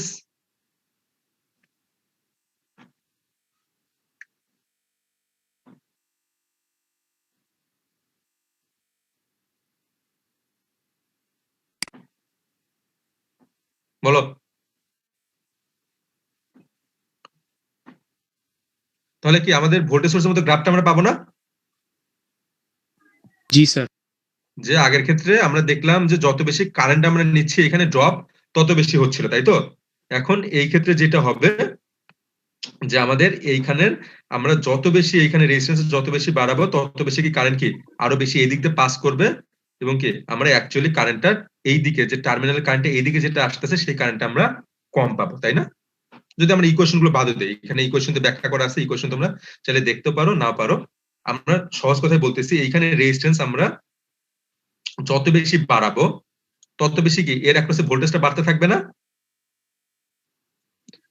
এবং রেজিস্ট্যান্স বেশি বাড়ানো মানে কি এইদিকে কারেন্টটা কমে যাচ্ছে, অধিকাংশ কারেন্ট কি আরো বেশি এইদিকে ফ্লো হচ্ছে, সেক্ষেত্রে আমরা কারেন্টের ভ্যালুটা আমরা এরকম কমতে থাকবে। কিছু মনে বুঝো নাই? বুঝছি স্যার। আচ্ছা, যাই হোক, যা বুঝছো বুঝছো। তাহলে আমাদের সোর্সকে অনেক ভাবে ভাগ করা যায়। একটা হচ্ছে ডিপেন্ডেন্ট সোর্স, ইন্ডিপেন্ডেন্ট সোর্স, তারপর কি ভোল্টেজ সোর্স, কারেন্ট সোর্স, এবং কি আইডিয়াল সোর্স এবং প্র্যাকটিক্যাল সোর্স। ডিপেন্ডেন্ট সোর্সের ভ্যালুটা অন্য একটা ব্রাঞ্চের ভোল্টেজের উপর নির্ভর করে, ইন্ডিপেন্ডেন্ট সোর্সের ক্ষেত্রে সেটা নির্ভর করে না।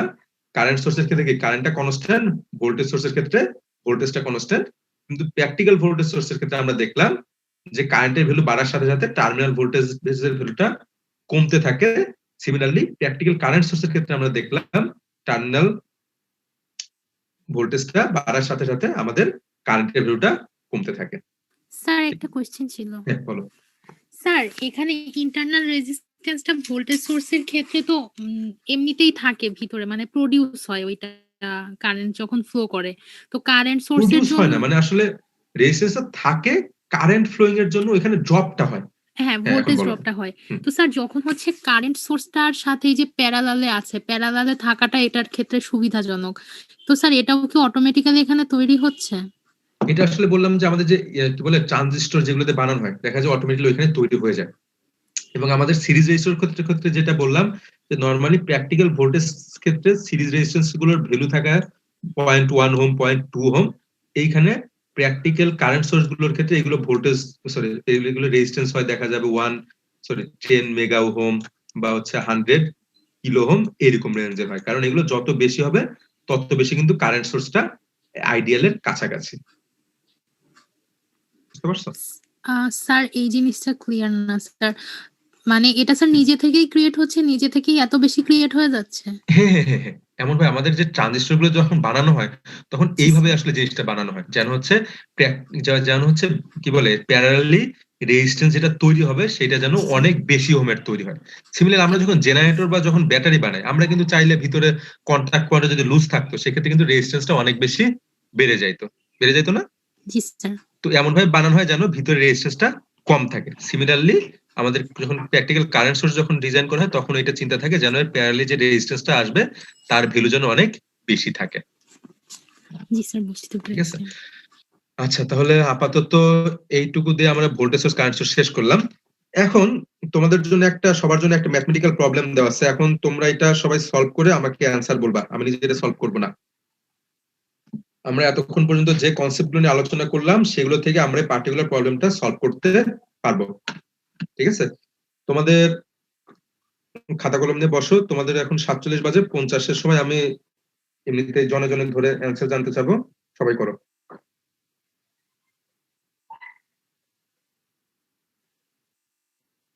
তিন মিনিট সময় পাবা, নাও। কি বের করতে হবে সেটাও বলা আছে, সার্কিটও দেওয়া আছে এখানে।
কি অবস্থা তোমাদের, পারছো দু একজন?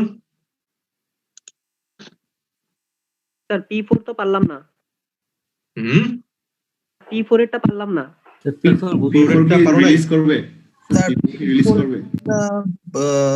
আমি মানে 8 ওয়াট বের করছি, নট শিওর। আচ্ছা, পজিটিভ না সবগুলো পাওয়ার আমাদের অবশ্যই বলতে হবে যে পজিটিভ পাওয়ার অথবা নেগেটিভ পাওয়ার, তাহলে এখান থেকে আমরা বুঝতে পারবো যে পাওয়ার সাপ্লাইড অথবা পাওয়ার অ্যাবজর্বড। ঠিক আছে? স্যার P4 এর কেসে -8 ওয়াট হবে না? এখন ওইটা আসলে আমাদের অনেক সময় অনেক কিছু চেঞ্জ হয়ে যায়। একটা সার্কিটে যদি অনেকগুলো সোর্স অনেকগুলো লোড থাকে সেক্ষেত্রে দেখা যায় যে কিছু পরিমাণ পাওয়ার সোর্সও কি বলে অ্যাবজর্ব করতে পারে, বুঝতে পারছো? স্যার P4 এর কেসে আমরা V কত পাবো? 8 ভোল্টই পাবো না? আচ্ছা তাহলে আমরা ধাপে ধাপে আসি। তাহলে আমাদের প্রথম P1 টার ক্ষেত্রে কি হবে বলো? P1 এর ক্ষেত্রে P1 এর ভোল্টেজ লাগবে এবং কি P1 এর কারেন্ট লাগবে, দুইটা আমাদের জানা আছে তাই না? P1 এর ভোল্টেজ কত? 20 ভোল্ট এবং P1 এর কারেন্ট কত? P1 থেকে এটা বের হচ্ছে 5 এবং আমরা কনভেনশন অনুযায়ী কি জানি যে প্লাস থেকে যদি কারেন্টটা বের হয় তাহলে আমরা পাওয়ারটা কি হয়ে যাবে? নেগেটিভ। তাহলে P1 সমান কত? -100 ওয়াট। পাওয়ারের ইউনিট হচ্ছে ওয়াট। তারপরে P2 টা কত? P2 ভোল্টেজ কত বলো? 12। কারেন্ট কত? 5 এবং আমরা সাইন কনভেনশন অনুযায়ী জানি যদি প্লাস দিয়ে যদি কারেন্টটা ঢুকে তাহলে আমাদের সাইন কনভেনশন কি? পজিটিভ প্লাস দিতে হবে। তাহলে 5 বরং কত? Positive 60 watt. এখন হচ্ছে আমাদের P3 সমান কত? 8, তাই তো? 8 ভোল্ট এবং কারেন্ট কত বলো তো? 6 অ্যাম্পিয়ার। তাহলে এখন এটা পজিটিভ সাইন না নেগেটিভ সাইন হবে? পজিটিভ।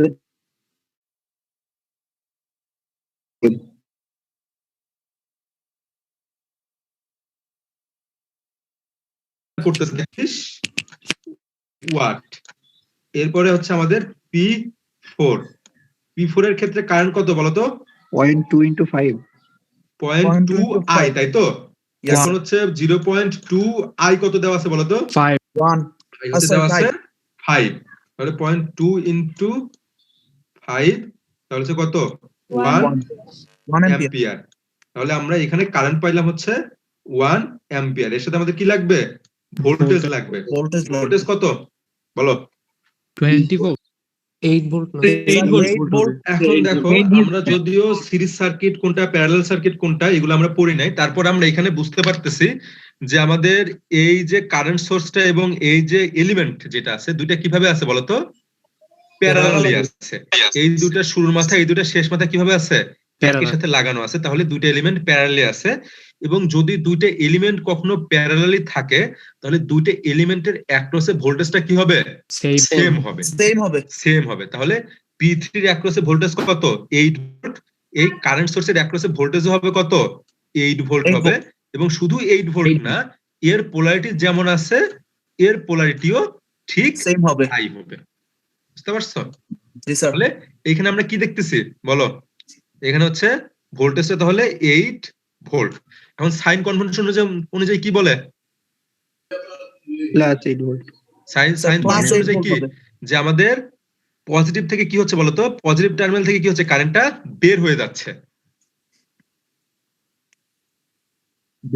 স্যার পজিটিভে ঢুকছে না। এটা কিভাবে হলো স্যার? আমাদের কারেন্টের ডিরেকশন কোনটা? এটা কারেন্ট সোর্সের কারেন্টের ডিরেকশন এটা, তাই তো? তাহলে কারেন্ট সোর্সের কারেন্টের ডিরেকশন যদি এটা হয় কারেন্ট এই দিক থেকে বের হবে, তাই না? কে তোমাদের একটা জিনিস বলা হয় নাই, ক্লাস শেষে আসছি কি কাজে রাখতেছে নাকি তোমাদের? ক্লাসে মামা কার সাথে কথা বলতেছো? আসলেই মামা নাকি বন্ধু মামা? সরি স্যার আমি খেয়াল করিনি। আসল মামা নাকি বন্ধু মামা? না ভাগ্নে আমার আর কি। আচ্ছা যাই হোক সমস্যা নেই। আচ্ছা আমরা ভোল্টেজ সোর্সের ক্ষেত্রে জানি যে কারেন্টটা বের হয় কোথা দিয়ে বলতো? প্লাস দিয়ে কারেন্টটা বের হয় এবং মাইনাস দিয়ে কারেন্টটা ঢুকে। কারেন্ট সোর্সের ক্ষেত্রে তোমাদের বলা হয় নাই।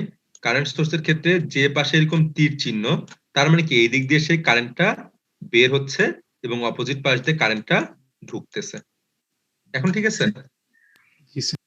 এখন তাহলে কি কারেন্টটা কি এই দিক দিয়ে বের হচ্ছে না, তাই তো?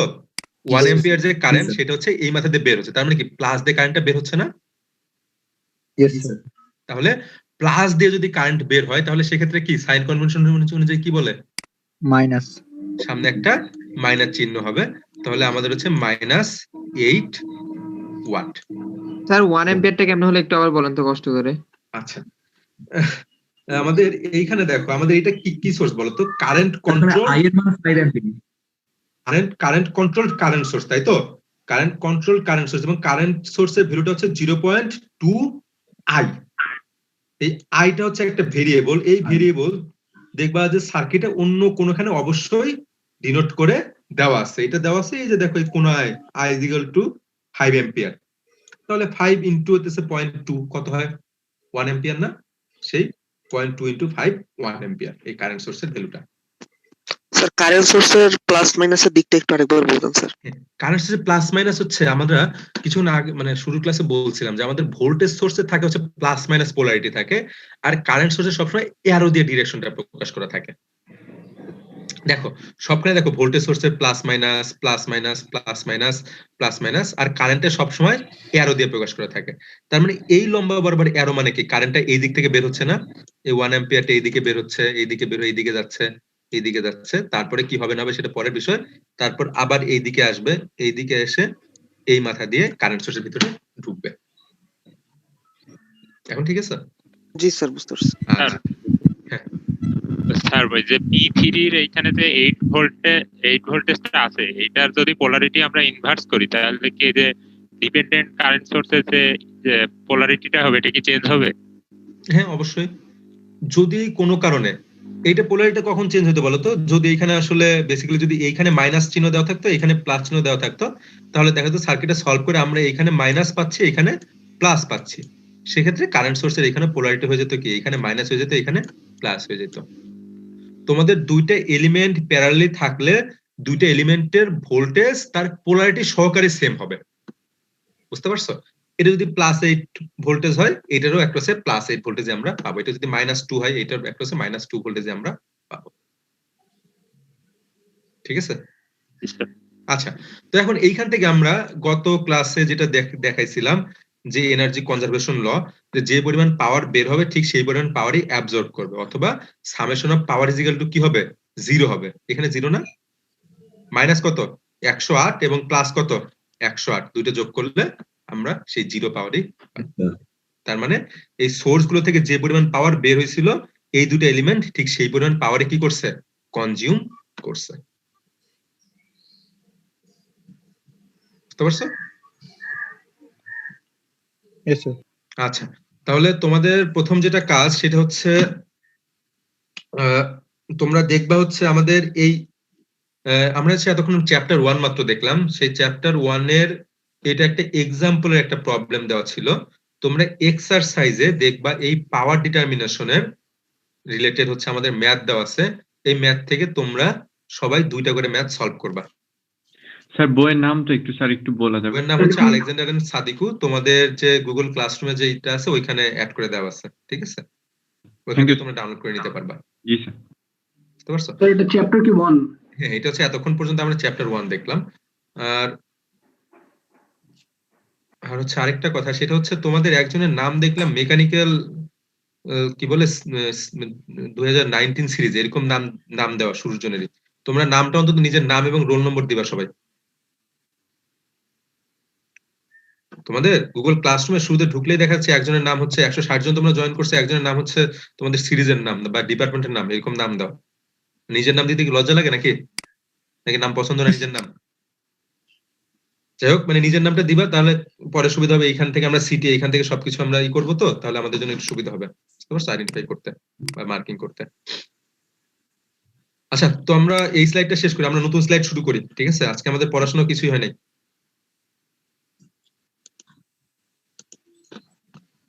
আচ্ছা, আমাদের 151 জন আছে মাত্র, তাই তো? বাকি 30 জন নাই। 30 জনকে বাদ দিয়ে আমরা ক্লাস করি, কিছু করার নাই।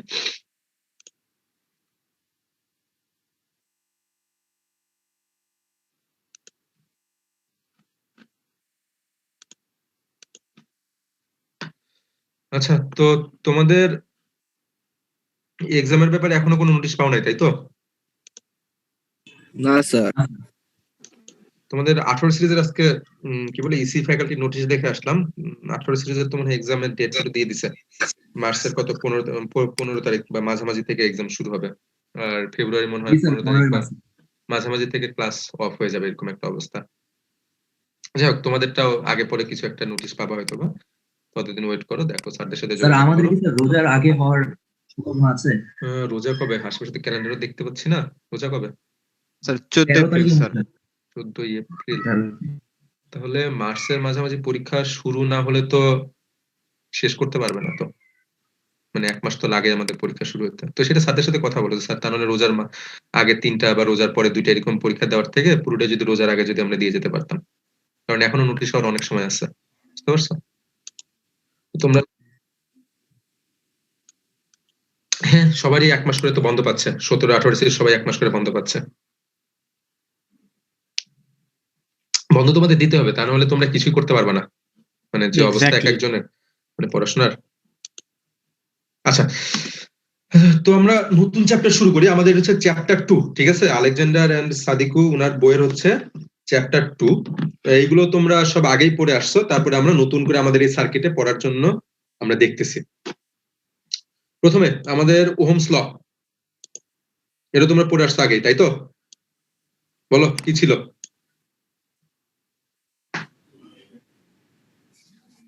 এই যে এই তোমরা শোনো, তোমাদের হচ্ছে সামনে বোর্ড ভেবে আছে, এই আছে, তোমাদের এরকম সরাসরি ইকুয়েশন বললে ঝাড়ি খাবা, ঠিক আছে? কোনো যদি স্যার থাকেন আগে একটা ঝাড়ি দিয়ে নেবেন, তারপরে জ্ঞান দেওয়া শুরু করবেন, ঠিক আছে? তো আমাদের ওহমস ল যেটা, ওহমস ল কিন্তু আসলে সরাসরি V is equal to I R বা I is equal to V ভাগ আর ওইটা না, ঠিক আছে?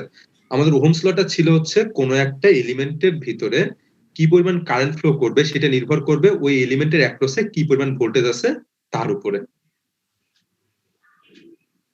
বুঝতে পারছো?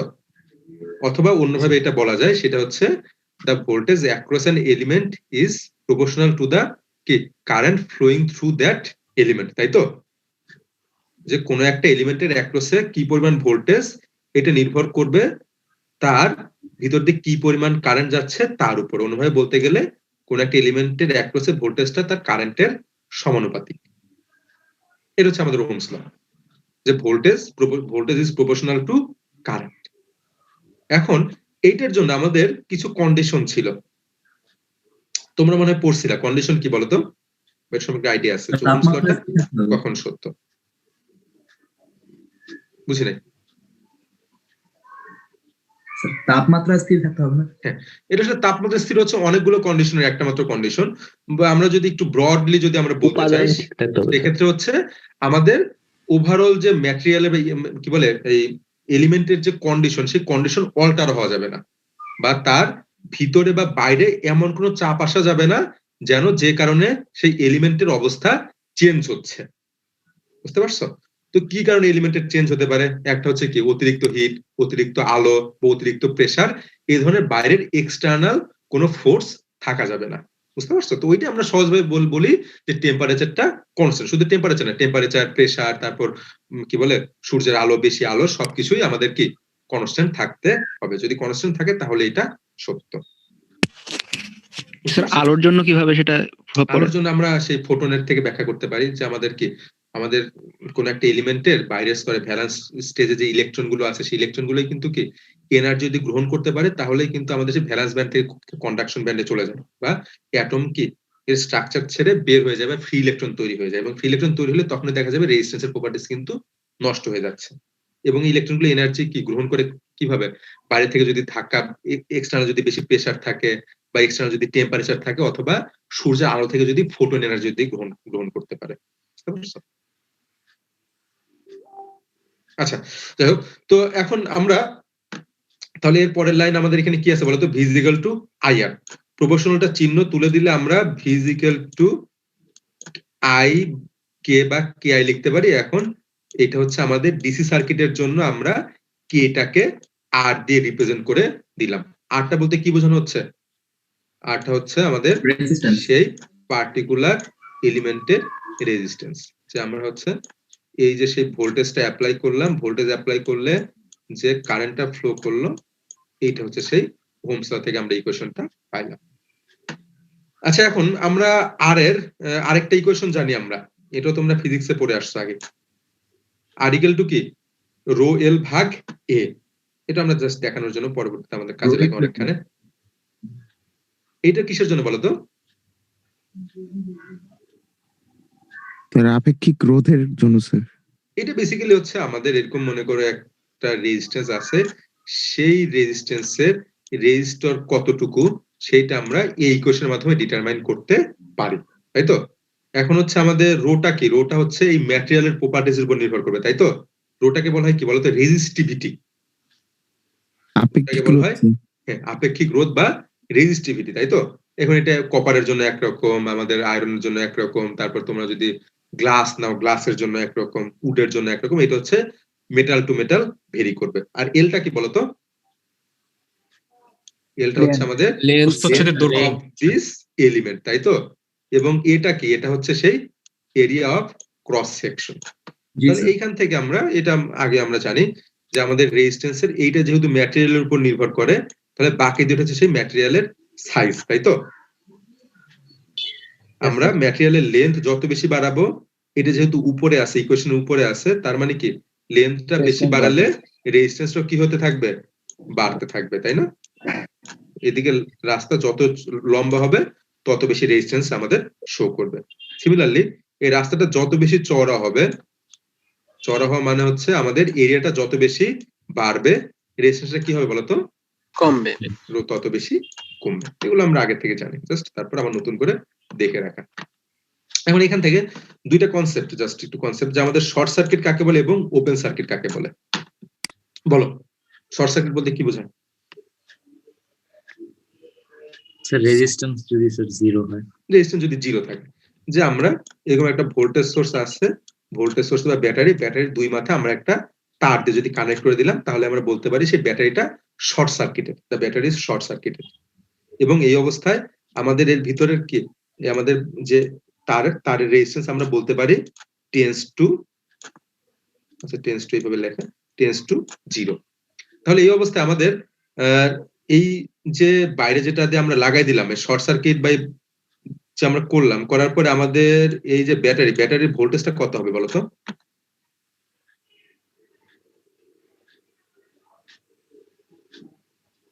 জিরো। কারণ কি? Resistance zero.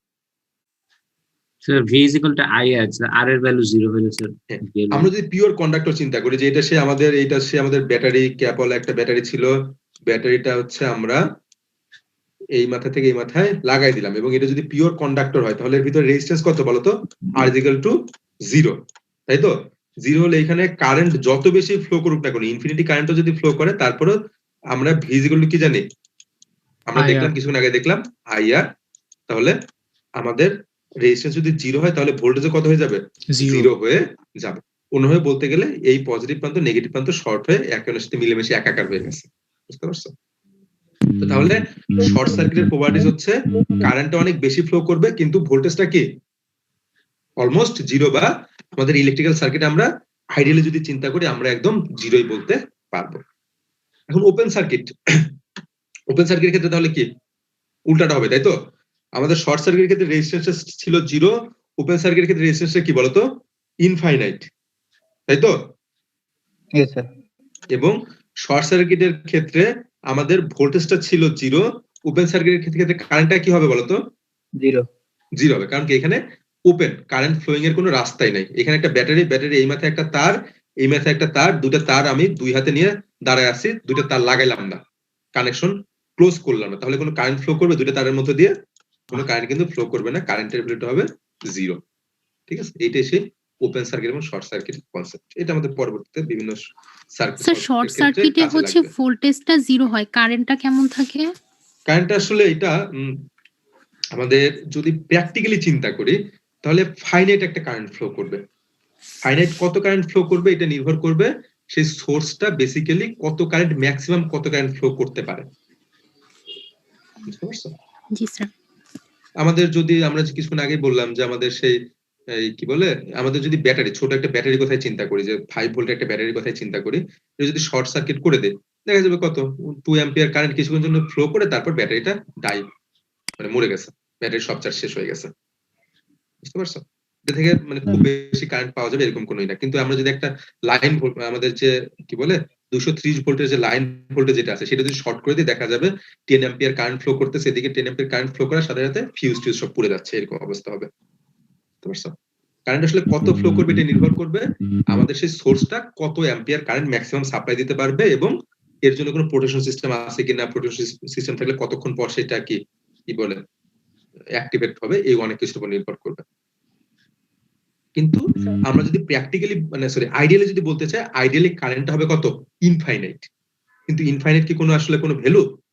প্র্যাকটিক্যালি কিন্তু ইনফাইনাইট বলতে কোনো কিছু না, এটা আসলে সোর্সের ক্যাপাবিলিটি অনুযায়ী সে সাপ্লাই দিবে। ঠিক আছে, আচ্ছা আর হ্যাঁ বলো স্যার, একটু কাইন্ডলি আমাদেরকে রেকর্ডিংটা দিয়ে দিন স্যার ক্লাসের। হ্যাঁ রেকর্ডিং দেওয়া হবে, কিন্তু এখন আমরা ক্লাস শেষ করি নাই। জি স্যার, জি স্যার। হ্যাঁ মাত্র 1.5 ঘন্টা ক্লাস হলো, আমাদের 2টা ক্লাস মিস হয়ে গেছে অলরেডি। বুঝতে পারছো? জি স্যার। রেকর্ডিং তো অনেক বড় রেকর্ডিং হয়ে যাচ্ছে। তোমাদের কি গুগল ড্রাইভে নাকি তোমাদের ক্লাসরুমে শেয়ার করতে হবে? যেখানে সুবিধা হয় সেখানে দিন। আচ্ছা আমি গুগল ড্রাইভে আপলোড করে দিয়ে সেই লিংকটা তোমাদের ক্লাসরুমে দিয়ে দিব না। Okay sir, thank you sir. আচ্ছা আচ্ছা কি থ্যাংক ইউ বলে কি ক্লাস থেকে চলে যাচ্ছ নাকি? না স্যার, আছি স্যার, আছি ক্লাস করছি। আচ্ছা যাই হোক, তাহলে আমাদের এখানে আমরা আরো কিছু ডেফিনেশন দেখবো আমাদের নেক্সট ক্লাসগুলোর জন্য। বেসিক্যালি আমাদের এই কোর্সটা হচ্ছে সার্কিট সলভিং, আসলে আমাদের কোর্স। এই সার্কিট সলভ করতে যাওয়ার জন্য বা করতে ভালোভাবে পারার জন্য আমাদের কিছু আমরা বেসিক কনসেপ্টটাকে ক্লিয়ার করতেছি। তো এটার জন্য আমরা আরো কিছু এখানে ডেফিনেশন দেখবো। নোড, ব্রাঞ্চ এবং লুপ। প্রথমে নোড কাকে বলে? নোডের বাংলা কি? বিন্দু, পয়েন্ট। বিন্দু, আচ্ছা ঠিক আছে। আচ্ছা তো এখানে যেহেতু সিরিয়াল অনুযায়ী শুরুতে ব্রাঞ্চের ডেফিনেশন দিয়েছে, আমরা ব্রাঞ্চের কথাই বলি। ব্রাঞ্চ বলতে আমরা কি শাখা প্রশাখা বা ডাল বুঝি, তাই তো? জি স্যার। শাখা প্রশাখা বা ডাল বুঝি। তো এখানে আমাদের সেই ইলেকট্রিক্যাল সার্কিটেও ব্রাঞ্চ বলতে আমরা সেই সার্কিটের কয়টা শাখা প্রশাখা বা কয়টা এলিমেন্ট আছে সেইটাকে আমরা বোঝাচ্ছি। এইখানে আমাদের এই যদি সার্কিট, সেকেন্ড সার্কিটের দিকে যদি আমরা তাকাই, আমাদের কি এখানে একটা রেজিস্টর আছে, তাই না? তাহলে রেজিস্টর সহ আমাদের এইটা আমরা একটা ব্রাঞ্চ বা আমরা একটা বলতে পারবো। সিমিলারলি কি এখানে আরেকটা রেজিস্টর আছে, তাহলে এইটা একটা আমাদের ব্রাঞ্চ। এখানে একটা ভোল্টেজ সোর্স আছে, এইটা একটা ব্রাঞ্চ, এইটা একটা ব্রাঞ্চ এবং এইটা একটা ব্রাঞ্চ। তাহলে সহজভাবে আমরা যদি বলতে চাই, তাহলে আমাদের প্রত্যেকটা ইলেকট্রিক্যাল ইকুইপমেন্টকে আমরা এক একটা ব্রাঞ্চ হিসেবে আমরা বলতে পারবো, বা প্রত্যেকটা ইলেকট্রিক্যাল এলিমেন্টকে আমরা এক একটা ব্রাঞ্চ বলতে পারবো। তাহলে আমাদের ফার্স্ট সার্কিটে কয়টা ব্রাঞ্চ আছে বলতো? 5টা। আমাদের এই কি শুরুতে একটা ভোল্টেজ সোর্স, এটা একটা ব্রাঞ্চ, রেজিস্টর এটা একটা ব্রাঞ্চ, এখানে আরো 2টা রেজিস্টর, আরো 2টা ব্রাঞ্চ এবং একটা কারেন্ট সোর্স, এটা একটা ব্রাঞ্চ। ঠিক আছে, তাহলে যতগুলো এলিমেন্ট থাকবে ততগুলো ইন্ডিভিজুয়ালি এক একটা আমরা ব্রাঞ্চ হিসেবে আইডেন্টিফাই করতে পারবো। এরপরে নোড। নোডটা হচ্ছে আমাদের একটা কানেক্টিং পয়েন্ট, বা তোমরা যেটা বিন্দু বললা, একটা কানেক্টিং পয়েন্ট বা বিন্দু যেখানে 2 বা ততোধিক ব্রাঞ্চ কি মিলিত হয়েছে। এখন সহজভাবে বলতে গেলে তোমরা বাসায় কানেকশন দাও না? তোমরা আসলে ল্যাবে আসলে কখনো কানেকশন দেওয়াই নাই, তোমরা ল্যাবে 2টা তার 3টা তার পেঁচাইছো, তাই তো? বা সুইচের সাথে কোনো একটা কানেকশন দিছো। এই কানেকশন পয়েন্ট গুলোকে আমরা বেসিক্যালি বলতেছি নোড। এবং তাহলে আমরা এই সেকেন্ড সার্কিটের ক্ষেত্রে দেখি যে আমাদের এইটা ছিল একটা ব্রাঞ্চ, তাই তো? এটা একটা ব্রাঞ্চ, এইটা একটা ব্রাঞ্চ, এইটা একটা ব্রাঞ্চ এবং এইটা। তাহলে এখন আমাদের এই 5 ওহম এই ব্রাঞ্চের সাথে আমাদের 2 ওহম ব্রাঞ্চ এবং 1 ওহম ব্রাঞ্চ কোথায় মিলিত হয়েছে বলতো?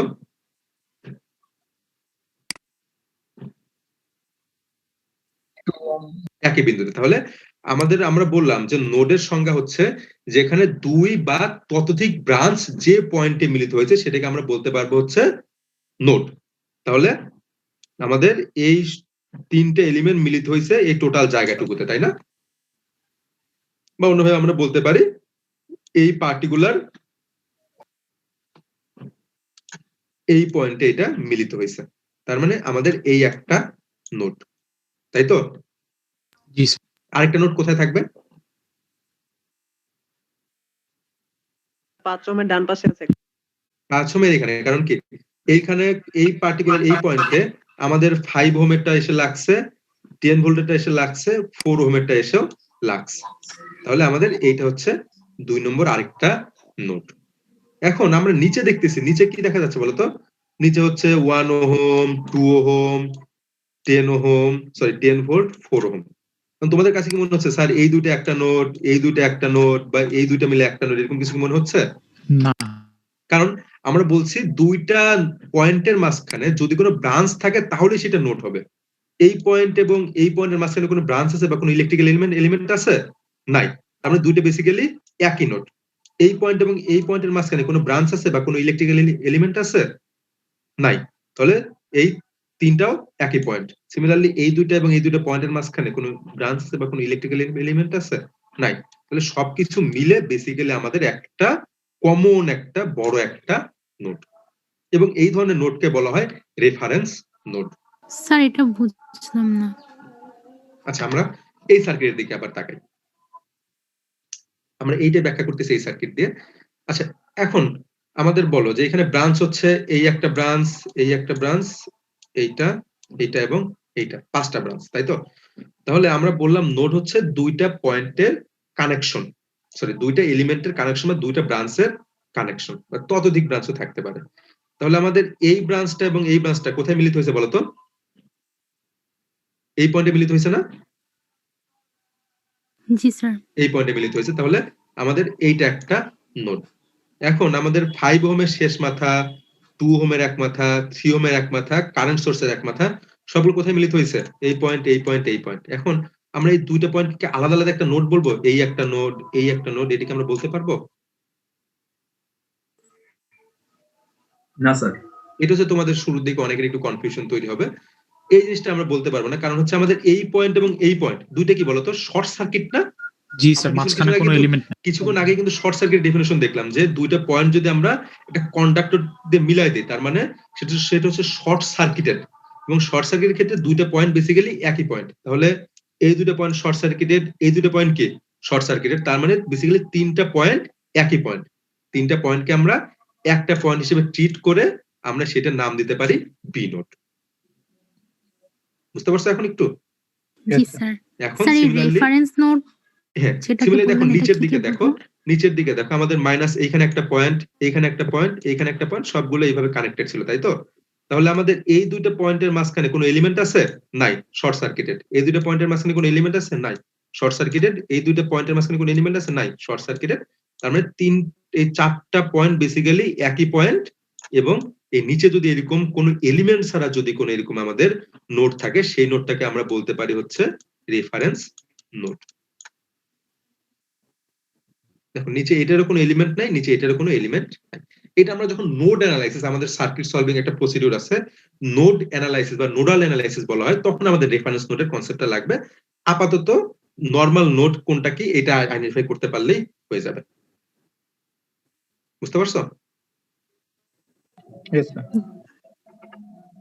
আচ্ছা, তাহলে আমাদের এরপরে আমাদের এখন এর পরে যেটা ডেফিনেশন সেটা হচ্ছে আমাদের আগের কনসেপ্টটাই, সিরিজ সার্কিট এবং প্যারালাল সার্কিট।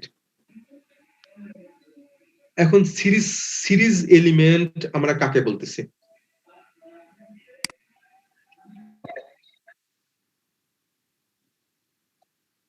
আচ্ছা, আমরা নরমালি ছোট ছোট করে আসি যে আমাদের দুইটা এলিমেন্ট, আমাদের সিরিজ বা প্যারালাল হতে হলে অবশ্যই কি দুই বা ততোধিক এলিমেন্ট লাগবে, তাই না? আমাদের একটা এলিমেন্ট তো কার সাথে কোনো সম্পর্ক নেই, আমরা এইভাবে বলতে পারি। যাই হোক, আমাদের দুইটা এলিমেন্টের ক্ষেত্রে যে আমাদের যদি আমরা দেখি যে একটা এলিমেন্টের শেষ মাথার সাথে আর একটা এলিমেন্টের শুরুর মাথা লাগানো আছে, তাহলে সেক্ষেত্রে সেই দুটো এলিমেন্টকে আমরা বলতে পারবো সিরিজ কানেকশনে আছে। কিছু কি বুঝতে পারছো? যে দেখো আমাদের এই একটা এলিমেন্টের ফার্স্ট মাথা যদি আমরা ধরি, শেষ মাথা হচ্ছে এইটা। সিমিলারলি এই একটা এলিমেন্টের ফার্স্ট মাথা এটা, সেকেন্ড মাথা এইটা। তাহলে এখানে আমরা কি দেখতেছি যে একটা এলিমেন্টের শেষ মাথার সাথে আরেকটা এলিমেন্টের শুরুর মাথা লাগানো আছে। যদি এইরকম যদি কোনো কানেকশন থাকে, সেই কানেকশনকে আমরা বলতে পারবো সিরিজ কানেকশন। ঠিক আছে? আর প্যারালাল কানেকশন বা প্যারালাল এলিমেন্ট আমরা কখন বলবো? যখন আমরা দেখব যে দুইটা এলিমেন্টের শুরুর মাথা এবং দুটো এলিমেন্টের শেষ মাথা একই সাথে লাগানো আছে। এইটা 1 পয়েন্ট, এইটা 1 পয়েন্ট, এইটা 2, এইটা 2, এবং দেখো এই দুটোর 1 মাথা একসাথে লাগানো আছে, এই দুটোর 2 একসাথে লাগানো আছে।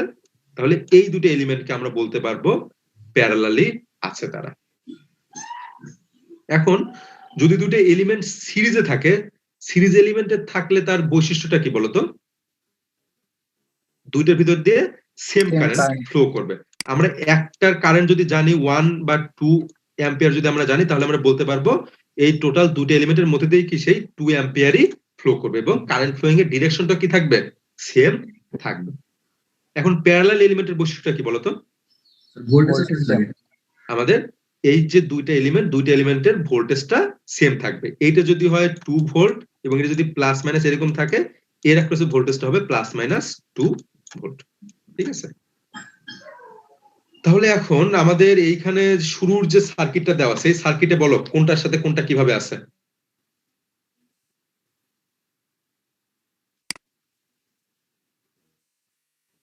আমরা বললাম সিরিজ সার্কিটের ক্ষেত্রে একটা এলিমেন্টের শেষ মাথার সাথে অন্য একটা এলিমেন্টের শুরুর মাথা কানেক্টেড থাকবে।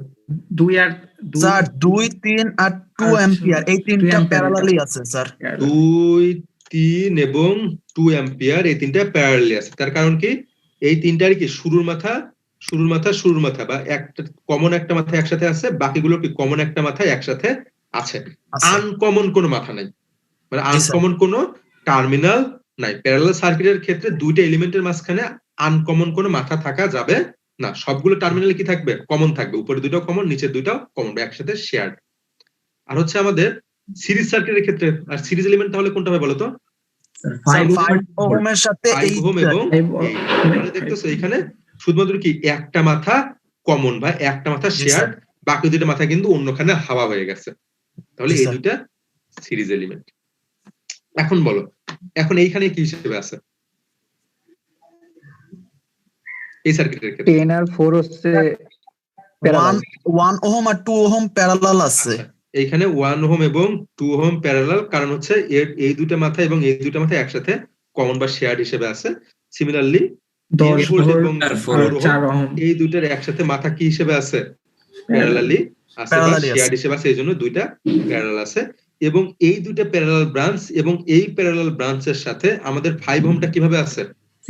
সিরিজে আছে। তাহলে এই ব্রাঞ্চের সাথে এবং এই দুটো কমন ব্রাঞ্চের সাথে আমাদের 5 ওহমটা আছে সিরিজে। তাহলে মোটামুটি সিরিজ প্যারালাল কিছুটা হলে বোঝা গেল? স্যার স্যার আর পারতেছি না স্যার। আর পারতেছ না? স্যার কানে ব্যথা।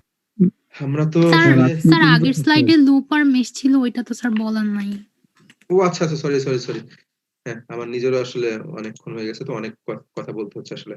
আচ্ছা, আমরা তো আস্তে আগাচ্ছি কেন বলতো? এই অনলাইনের জন্য বেশি সময় লাগতেছে নাকি?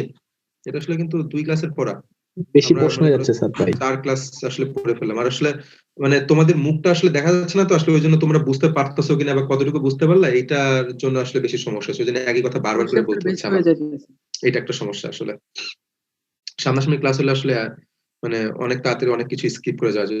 স্যার এক প্রশ্ন অনেকবার আসছে তো স্যার, আর আপনি একবারই অনেকবার বোঝাচ্ছেন, যার কারণে সময় বেশি লাগছে। আচ্ছা, তো দেখা যাক আমরা শুরুর দিকে একটু সময় বেশি লাগুক, ধীরে সুস্থে আগে। তোমাদের ফিজিক্যালি ক্লাস শুরু হয়ে গেলে, পরীক্ষার পর শুরু হয়ে গেলে, ওইটা আমাদের জন্য বেশি ভালো হবে। আচ্ছা, দেখুন লুপ বলতে কি বোঝায় বলো? এটা তো লুপের বাংলা কি আসলে? আচ্ছা, লুপের বাংলা লুপই বলে। আচ্ছা, এটা ক্লোজড পাথ, তাই তো? লুপ হচ্ছে একটা ক্লোজড একটা পাথ। সে ইংলিশ দিয়ে বোঝাচ্ছি আবার। লুপের বাংলা হচ্ছে একটা ক্লোজড পাথ। তো এখানে আমাদের সার্কিটে তাহলে কয়টা লুপ আছে বলতো? কয়টা ক্লোজড পাথ আছে? 3টা। এইখানে এই একটা ক্লোজড পাথ, এটা একটা ক্লোজড পাথ, এটা একটা ক্লোজড পাথ, এই টোটালটা একটা ক্লোজড পাথ, এই টোটালটা একটা ক্লোজড পাথ। সিমিলারলি এইখানে একটা ক্লোজড পাথ, এইটা একটা ক্লোজড পাথ, এইটা একটা ক্লোজড পাথ, এই টোটালটা একটা ক্লোজড পাথ। তো সার্কিটে আসলে কতগুলো লুপ আছে, এইটা দিয়ে আসলে নরমালি আমরা সার্কিট কখনো সলভ করি না। আমরা লুপের সাথে আরেকটা কনসেপ্ট আমরা নিয়ে আসি, সেটা হচ্ছে মেশ।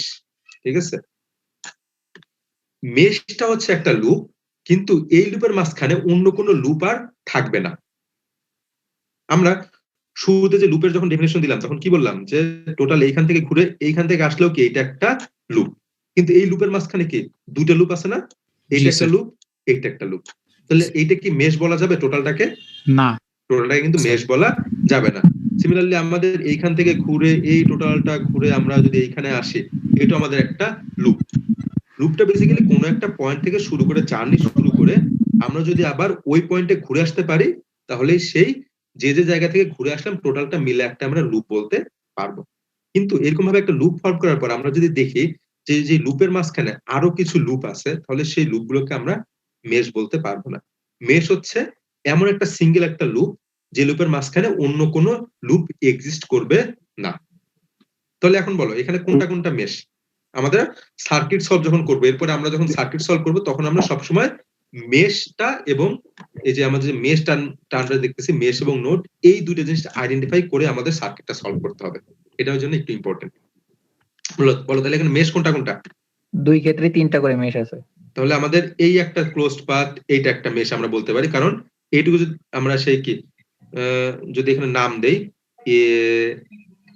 এইখানে একটা নাম দেওয়া আছে, আমরা এখানে বি সি ডি যদি বলি তাহলে আচ্ছা তাহলে আমরা এইখান থেকে শুরু করি যে আমাদের হচ্ছে এটা হচ্ছে M1 M2, হাতে লেখা খুবই খারাপ, M3 M4।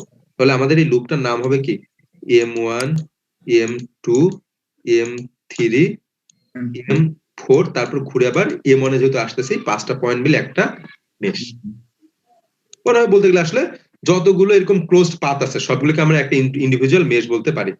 লুপের ক্ষুদ্রতম এককে মেশ বলে। হ্যাঁ, খুবই সুন্দর ব্যাখ্যা দিছো যে লুপের ক্ষুদ্রতম যেটাই ওইটাকে আমরা মেশ বলতে পারি। এবং অন্যভাবে কি যে সব লুপ কি সব মেশই লুপ, কিন্তু সব লুপ মেশ না। ঠিক আছে, এইটা একটা আমাদের মেশ। সিমিলারলি এইটা একটা মেশ, এইটা একটা মেশ, এইটা একটা মেশ। যতগুলো ক্লোজড পাথ আছে বা যতগুলো যতগুলো ঘর আছে সবগুলোকে আমরা ইন্ডিভিজুয়ালি এক একটা আমরা মেশ বলতে পারবো। এবং আমরা এরপরে যখন সার্কিট অ্যানালাইসিস যখন আমরা করতে যাব তখন দেখবো আমরা শুধুমাত্র মেশগুলো আইডেন্টিফাই করে মেশের জন্য আমরা সূত্রগুলো অ্যাপ্লাই করব। আচ্ছা, তাহলে মেশ, নোড, লুপ এখানে যা যা আছে সিরিজ প্যারালাল সার্কিট সবগুলো হয়ে গেল। স্যার হ্যাঁ স্যার হচ্ছে আমাদের সময় হয়ে গেছে তো, একটু নামাজে যাবো কি? আচ্ছা তাহলে শেষ করে দিই, আসলে 4:30 বাজে তো আমাদের নামাজ পড়তে হবে। ওই আজকে তো খুব বেশি পড়া হলো না। তোমাদের নেক্সট ক্লাস আছে কবে বলো তো? সোমবার না মঙ্গলবার 11:30, তাই তো? সোমবার 11:30 মনে হয়।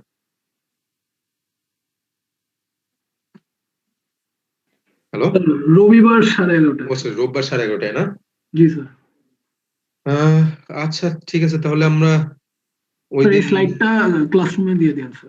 আচ্ছা আমরা এই স্লাইডটা ক্লাসরুমে দিয়ে দিব। আর আমরা নেক্সট ক্লাসে বাকি যে অংশটুকু আছে আমরা নেক্সট ক্লাসে একদম শেষ করে দিব, টানা পড়া হলেও শেষ করে দিব। ঠিক আছে, আচ্ছা ঠিক আছে, তাহলে সবাই ভালো থাকো। আর ভিডিওটা তোমাদের আপলোড করে দেওয়ার চেষ্টা করবো। জি স্যার। আসসালামু আলাইকুম স্যার। আসসালামু আলাইকুম স্যার। আসসালামু আলাইকুম স্যার।